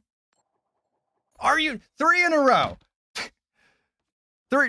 Three in a row. This is unfair. And I don't even have a boss's orders. All right, so Chikorita, Execute, Bayleaf, attached to this guy. Eventually, they're gonna have to... Eventually, their butt is gonna get sucked. All right, so I should get that and that. So I'll evolve into you. I'll evolve into you. I'll go for Drayton. We'll get, I guess, Bug Catching Set, Execute. Because I don't need the top decks. And then I Traverse Time. And then one of these days, they are going to suck. One of these days, they're going to flip tails. And I might deck out before that. Remember, in a pre-release, that is the #1 thing, is that you might just deck out. You know, if they flip heads on Hide 10 more times, I just lose the... They got a freaking Mega... What the hell? Why would you put... Oh my god! Okay, well, if I can just build up a gigantic Executor, I'll be fine. So, just please flip tails. Please flip... Oh my god! This is not... I can't... I'm gonna lose to a Snom flipping 100 heads. This is not fair. I'm literally gonna lose to a Snom that flips 10 heads. So they're 4-0. No, we're gonna keep it in our minds, okay? We're gonna keep the flip counter in our minds. This might be a YouTube short. Okay, luckily they gave us a 3-prizer. Oh, you think you're so... That's 5 in a row. That is 5 in a row on Hide. There is no freaking way that this is continuing to happen. They are 5 in a row. If they do it 8 more times, I lose the game. They're 5-0 on heads flips, on Snom's Hide. I think they're just believing in the... Yeah, they're believing in the heart of the flips right now.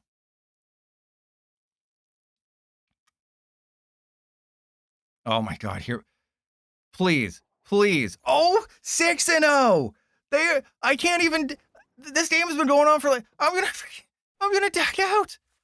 Okay, well, I'm probably not gonna deck out because I have Lilies. And I haven't been paying attention, but I think... So that's 60, 120... So 60, 120, 180, 240, 300. So I'm perfectly knocking out a Mega Mawile with Executor. So now I can put the energy on Meganium. So I'm going to win. This is insane. I really hope they just keep going. Please flip 7. Make it... Thank you. Oh my god. Yeah, but I'm doing 300, right? I think I'm doing 300. I believe I did the math correctly. I believe. All right, so we got 2 of those. I just retreat into the Delmise, and then I go attach to the Meganium. Actually, no, I get the Executor up and running because I don't want to put the Meganium into harm's way. And then I guess technically it makes sense to Lilies in case I get the energy switch, because then I can energy switch. Yeah, then I can energy switch from the Delmise to the Execute, because I have Meganium in play. And pay me. I'm going to pay you in compliments. Ow. Yeah, imagine if I'd ever gotten... Imagine if I got 6 heads in a row. You can't. You know, the only way you could see that happen is if you did imagine it.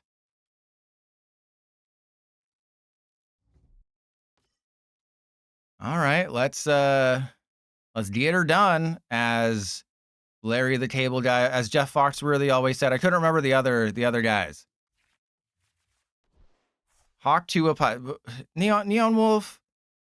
No, that's so 2020. Wait, what was that? 2023 or 2024? There's no way that was 2025, right?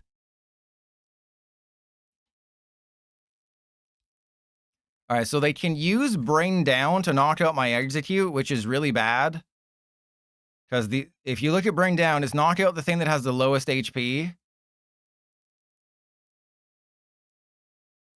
And so they can knock out the Execute. They're using Surfing Beach, which I don't think they realize that they can't do anything now. All right, well, I knock out the Frostmoth. That's good. I have Brock Scouting to go get the Executor. If they knock out my Meganium, though, I am so done, and I can't win, and that's bad. So let's go attach to this guy, and then I go Stomping Wood. Neon Wolf, Lena is a mod. You know, antagonizing the mods is always a risky decision. You know, you want to antagonize the mods, always risky. So if they use Bring Down now, their Sobble gets knocked out. So hopefully they aren't paying attention and they accidentally knock out their own Sobble.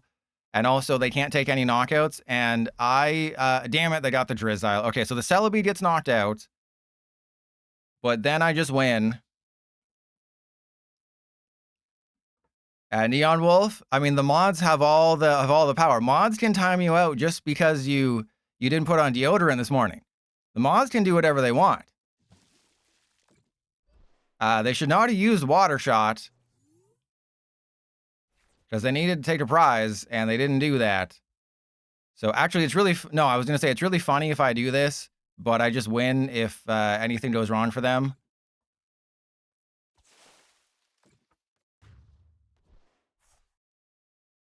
All right. I think I've won. So I think it's Friday, right? I don't stream on Fridays normally. You forgot your lotion? Well, you should produce your own. I'll give them a thumbs up because I got game now. That's what all the kids these days are saying in the schoolyards. Damn, Pilot's got game. Because it works on many levels. All right. And I hate that it's a sarcastic thumbs up. Even when it's my opponent giving it to me, and it's like, oh, hey, I have game. I'm letting you know I have game. Here's my way of letting you know that I have game. It's like, that's all I can do. And it just seems, it's so sarcastic. Riz is so 2025, Waluigi. Oh, are they going back to... No, they can't go back to the hide strategy because they attached an energy. You know, Leather Recliner, I applaud the effort of trying to make Mega Mawile work, but I'm just too good. Waluigi, fellow boomer. We're both boomers here. Like, I'm trying to let them know that I have game, and they're still playing, you know, because it's just a sarcastic thumbs up. It's like, back on PDCGO, you would say, well played. Was it well? Wait, I can't even remember. My brain is so cooked. It was good game or well played, and then you have a good deck, and then they would reply with either well played or give you a heart. Here, you can give a sarcastic thumbs up or suck your eyelids into your eyeballs. Those are your only two options. You know, I made a short about this, and it got literally hundreds of views. Yeah, that's how my brain is so cooked. I've been playing this for 4.5 years. Exactly 1,500 too. Exactly 1,500. All right, so let's raid Sunny. I'm assuming Sunny is on. Yeah, Sunny's online. Rocket Box. I got a box you can rocket into. Wait. Never mind. Ignore that. Ignore that. We're gonna raid Sunny. I will stream at some... Clamburglar gave Sunny money, but not me. Don't think I don't see the thing there, Clamburglar. You gave Sunny money, but not me. That's very mean.